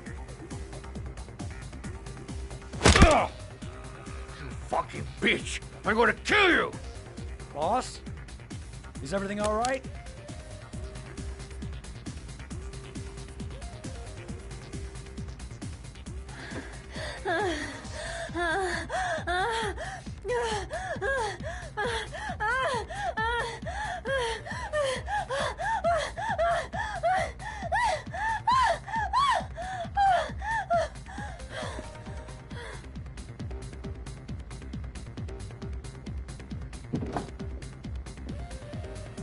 If you value those prized balls of yours, Paco, then it's time for you to talk. Oh! Ah! What you doing? Stop it! Stop it! I'm only getting started. How about some more? I never set foot in that apartment. I gave the keys to some guy. He said he needed a place. He had money. What was that guy's name? I don't know his name. I swear. Ah! Ah! Ah! Shepard. His name is John Shepard. That's all I know. I swear it. Ugh. There, that wasn't so hard, was it? I really appreciated this romantic moment, but I gotta dash. See you next time, lover boy.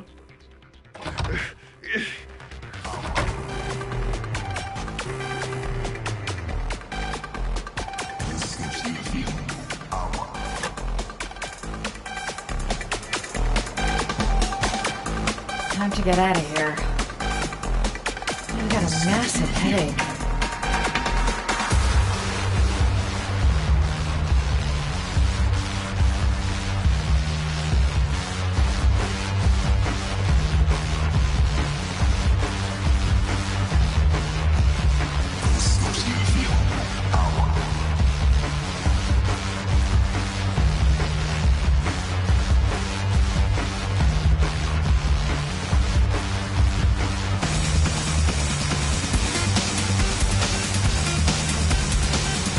Well, that was a pretty good way of getting a guy to spill his guts. Next time he'll think twice before he takes a cute chick up to his office. The name he gave me. John Shepard. Could that be the name of the killer? Guess I'll soon find out. How about that? You didn't do too badly now, did you, girl?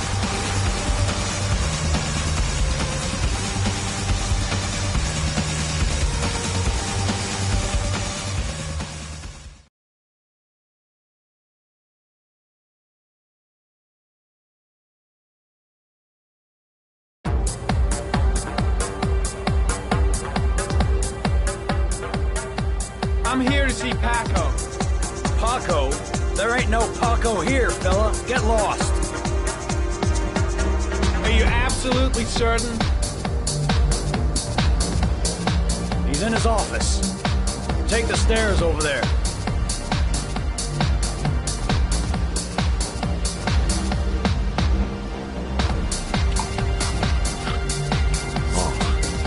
You. Scared me. I didn't hear you come in.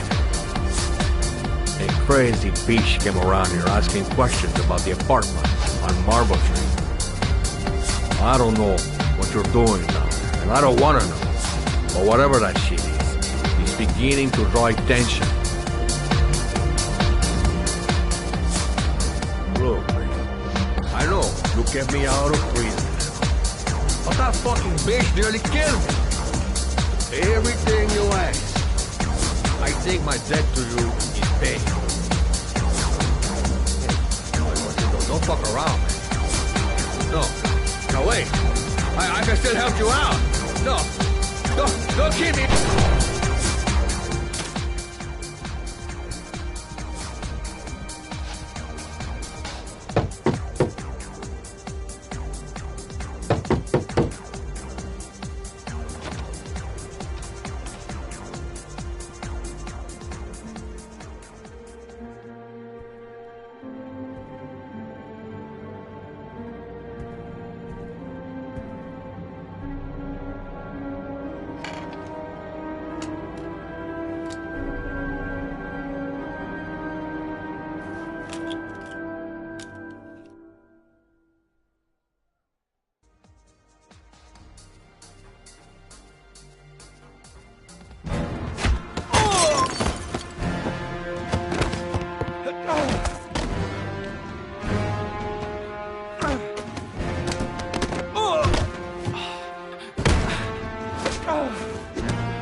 Guy came to see him.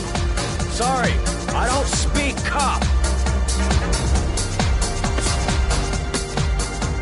Watch my lips, asshole, 'cause I got no time to translate. Did Paco know the guy? Yes or no?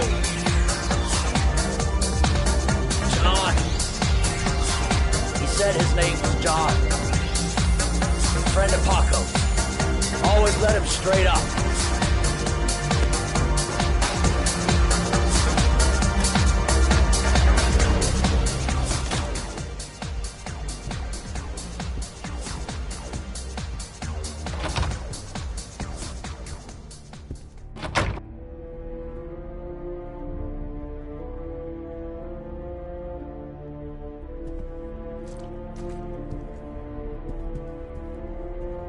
The killer was looking for something.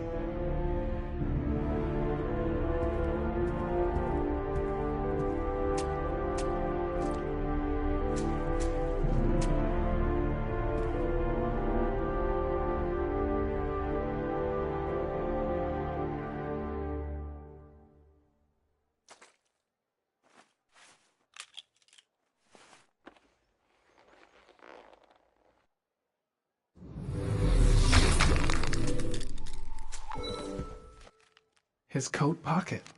I tore it off during the fight. 2 receipts from the same gas station. Interesting.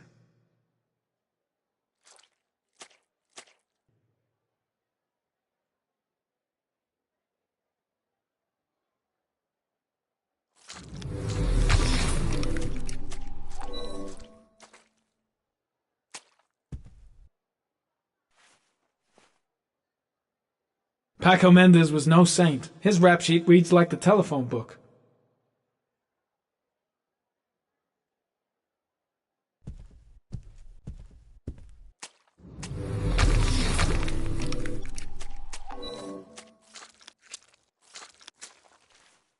Orchid pheromones.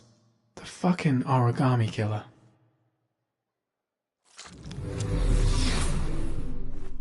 A bullet right between the eyes. Instant death.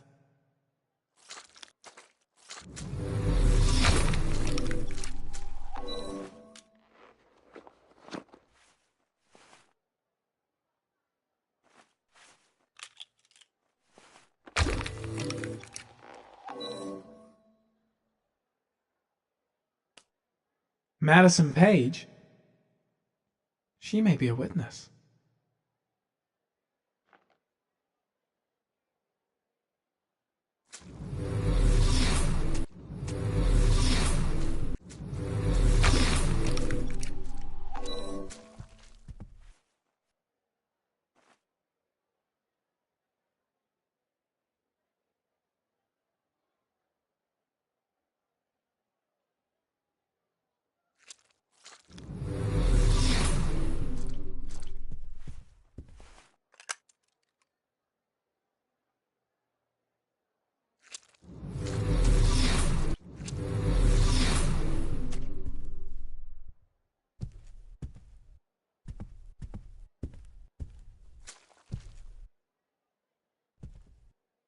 .45 caliber semi-automatic.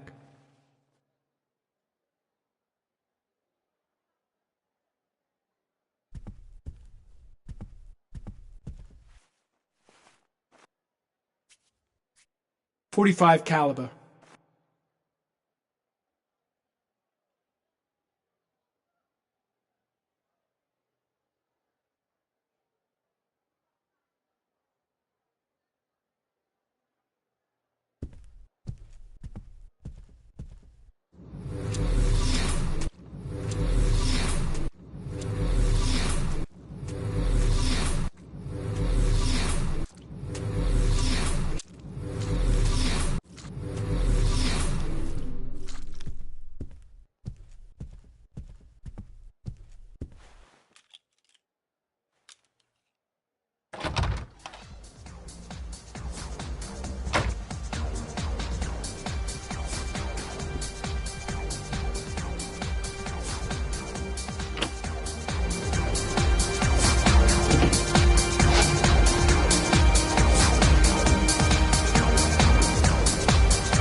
Ethan, are you all right?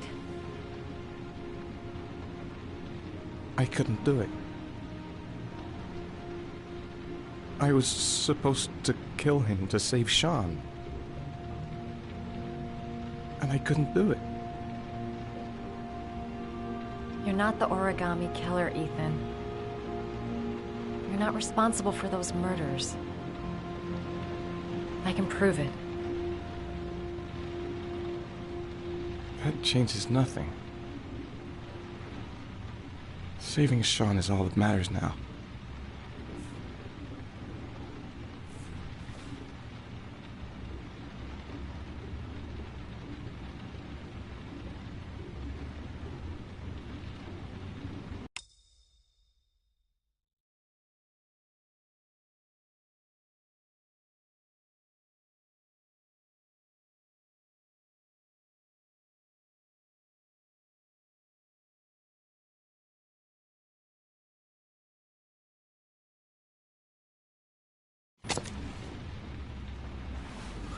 I can't.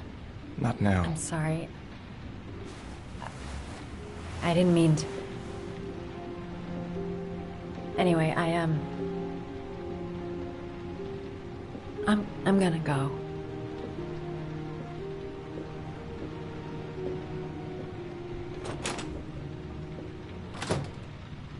I've no more business here. I'm going home.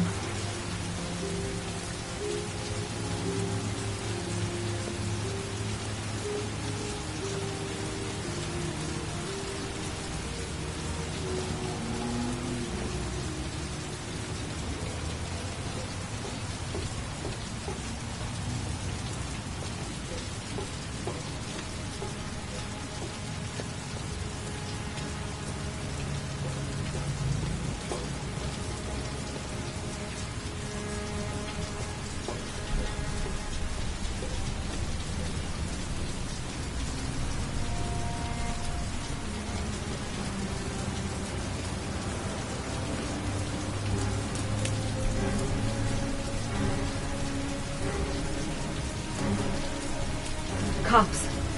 They're looking for Ethan. It looks like a raid.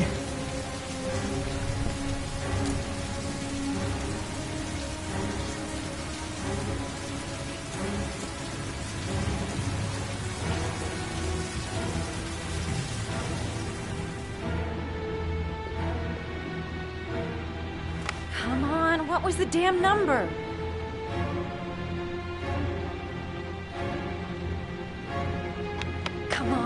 Come on! Pick up the phone! Hello? The cops. They're in the motel. You've got to get out of here.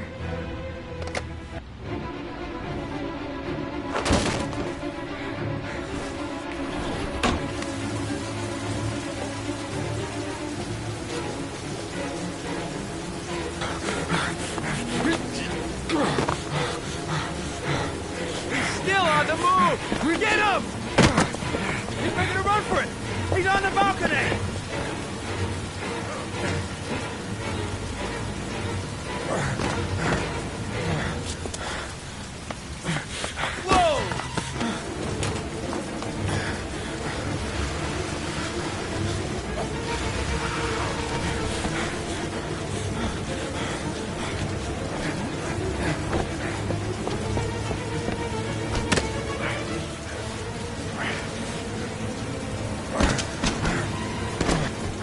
Don't move!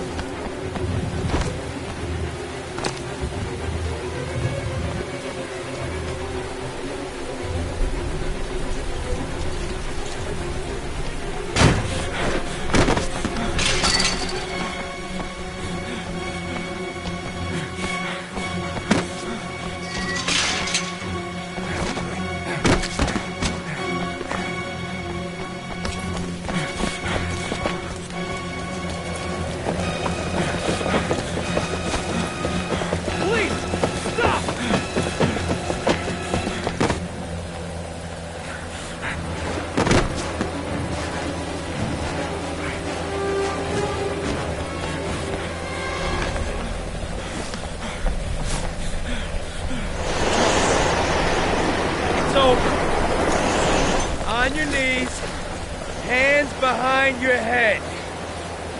Easy, pal. Nowhere to go. You're surrounded. Holy fuck!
Lauren?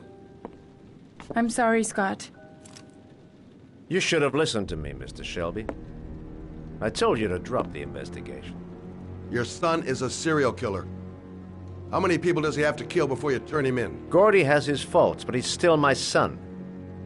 You have no children, Mr. Shelby. You can't possibly understand. You leave me no choice. Your investigation is over. For good.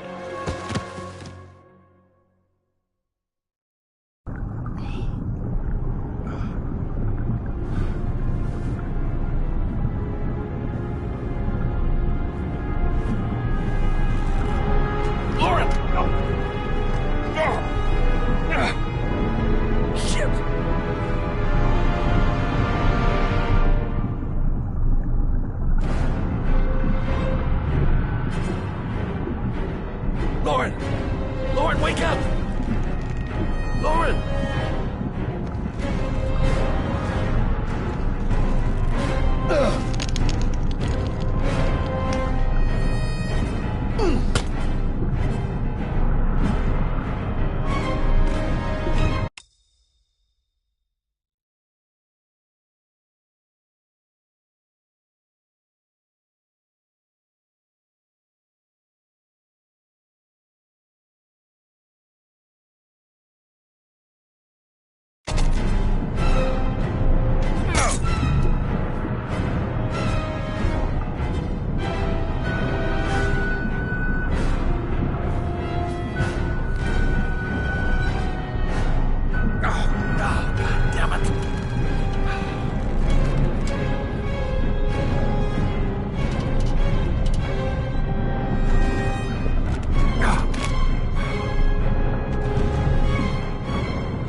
Lauren!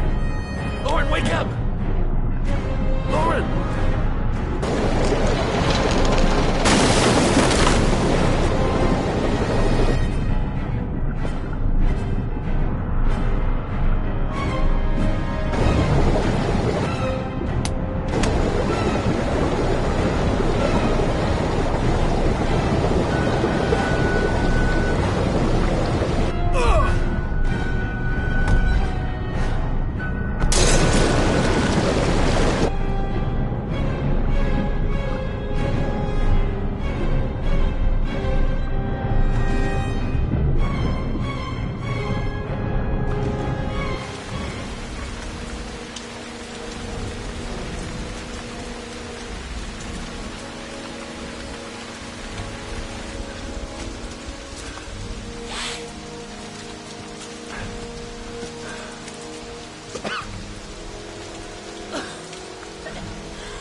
I was going to take up swimming again.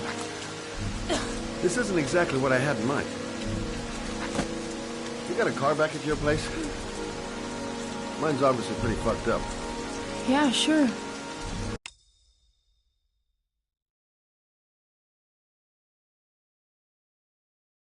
What are you gonna do? I'm gonna go settle a few scores. Come on, I'll take you home. Lock your doors and windows and don't let anybody in but me. Okay? Be careful, Scott. I don't want to lose you.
come near me, or I'll shoot! Fucking asshole. Please. Oh!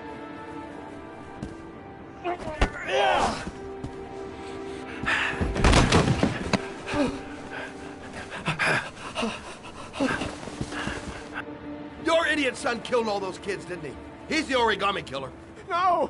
No! He's innocent! He's not a killer! Not a killer! Oh! Oh! You're a fucking liar. Now tell me the truth. No! No, please! Don't hurt me! Last chance. I don't know. I swear! I don't know anything! Oh! Oh! Stop! Stop! I beg you. I'll tell you everything.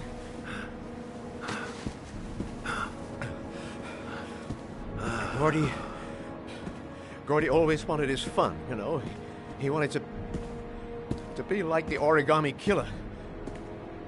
He kidnapped that kid and he held him under the water for a little too long. It was an accident. An unfortunate accident. He just wanted to play. He told me everything. He was crying. He was so sorry for what had happened. Whatever he did, Gordy is my son.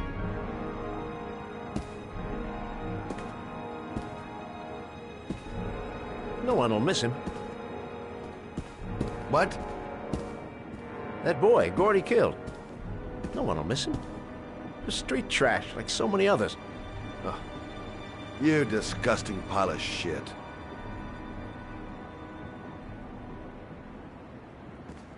And what about John Shepard? Why did you put flowers on his grave? I owned the construction site where he died. I never forgot. I've been putting flowers on his grave for 30 years. John had a twin brother. What happened to him? I don't know. He was adopted, I think. His mother should know. Her name is Anne. Anne Shepard.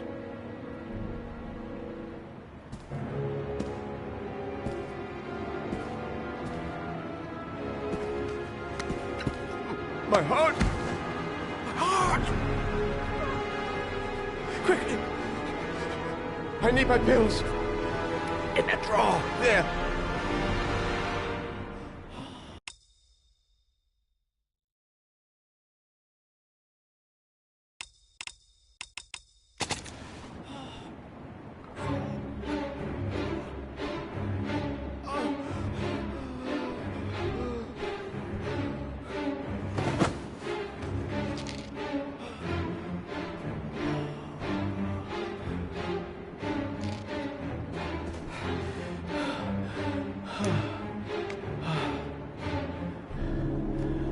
Thank you.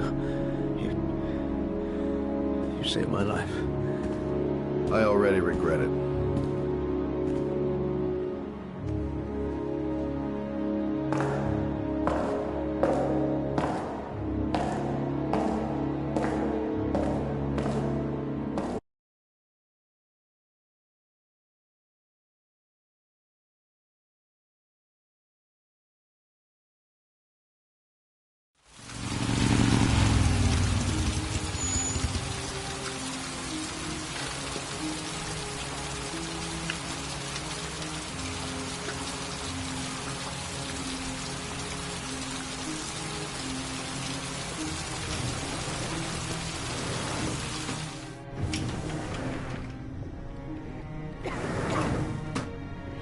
Hello, I'm looking for Anne Shepard's room.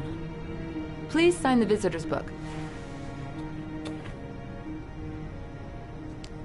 Are you a member of the family? Yeah, you could say that. Oh, she'll be pleased to have a visitor. No one ever comes to see her. With the Alzheimer's, she has trouble remembering things, but it'll still please her. You know. It's room 19 at the end of the corridor. Thank you.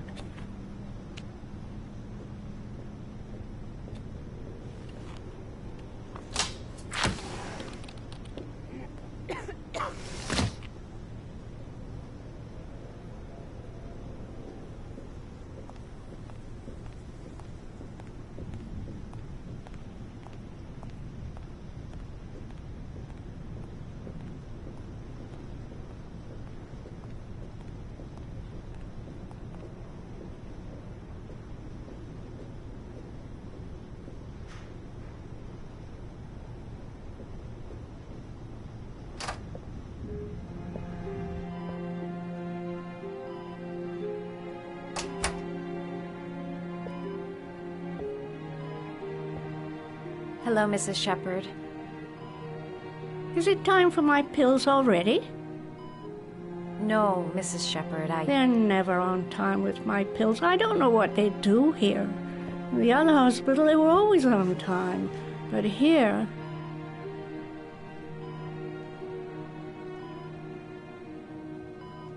I came to talk about your son, Mrs. Shepherd. My son? I have no son.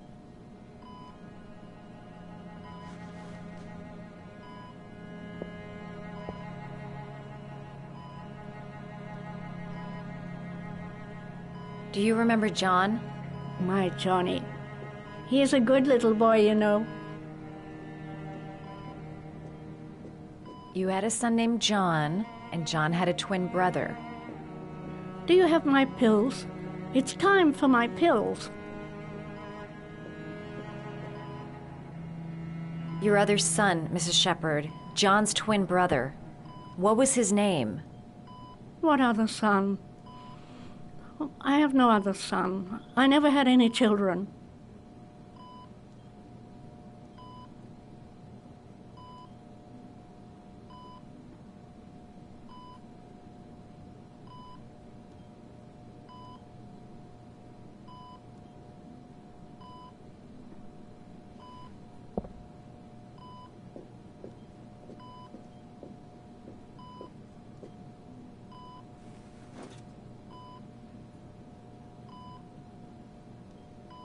This woman might be the origami killer's mother. Must be some way to get her to remember. All right, no point in wasting my time. I won't learn anything more by staying here.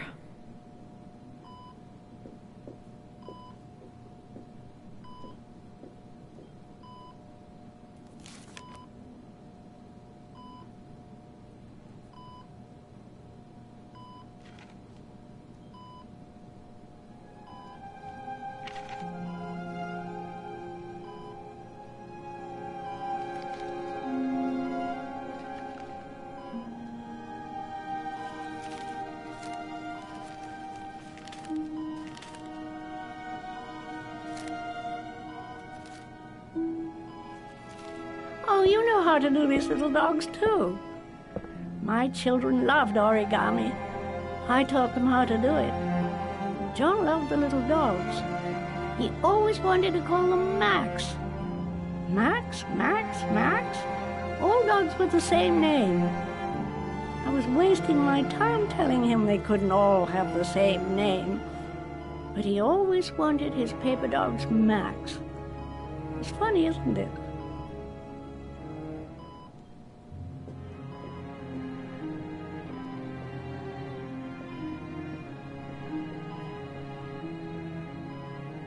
Did you make these origami figures? My little paper animals.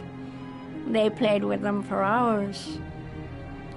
I showed my boys how to make them, you know. Yes, your boys, Mrs. Shepherd. John and... what was your other son's name again? My other son? I only had one son. My little Johnny.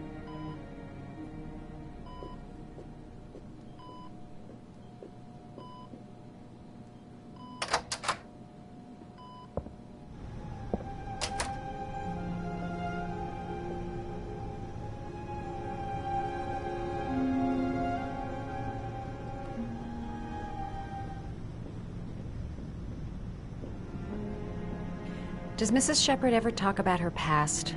It's not all very clear to her now. Sometimes she'll remember the oddest things, though. I suppose if she sees something that reminds her of her past. Did she ever mention her sons? Sons? Well, she often mentions John.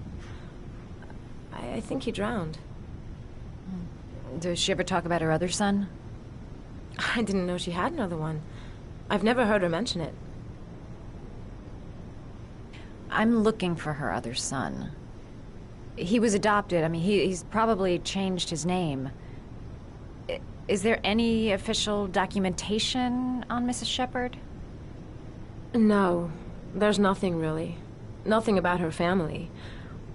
I guess if her son was adopted, then she's the only one who could tell you about that.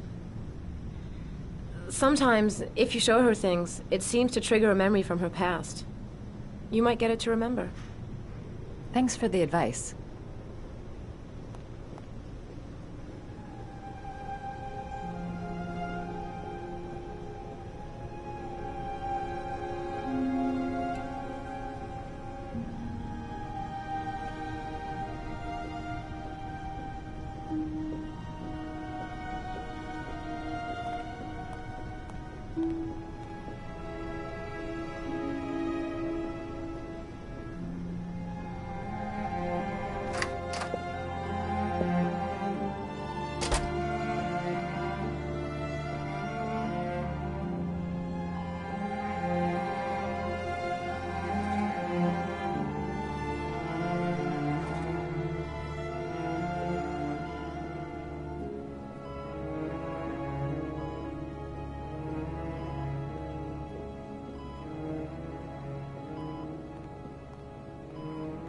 What a lovely orchid. My sons loved orchids. We used to grow them in the back. When John died, I laid orchids on his grave.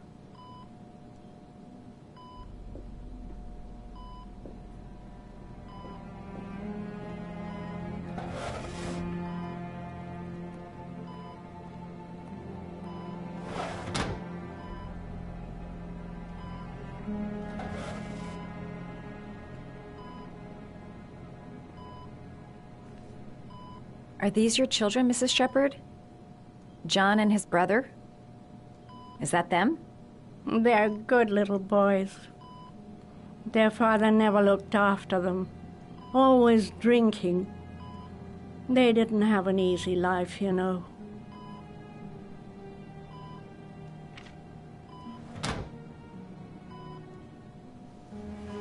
I cried when they told me.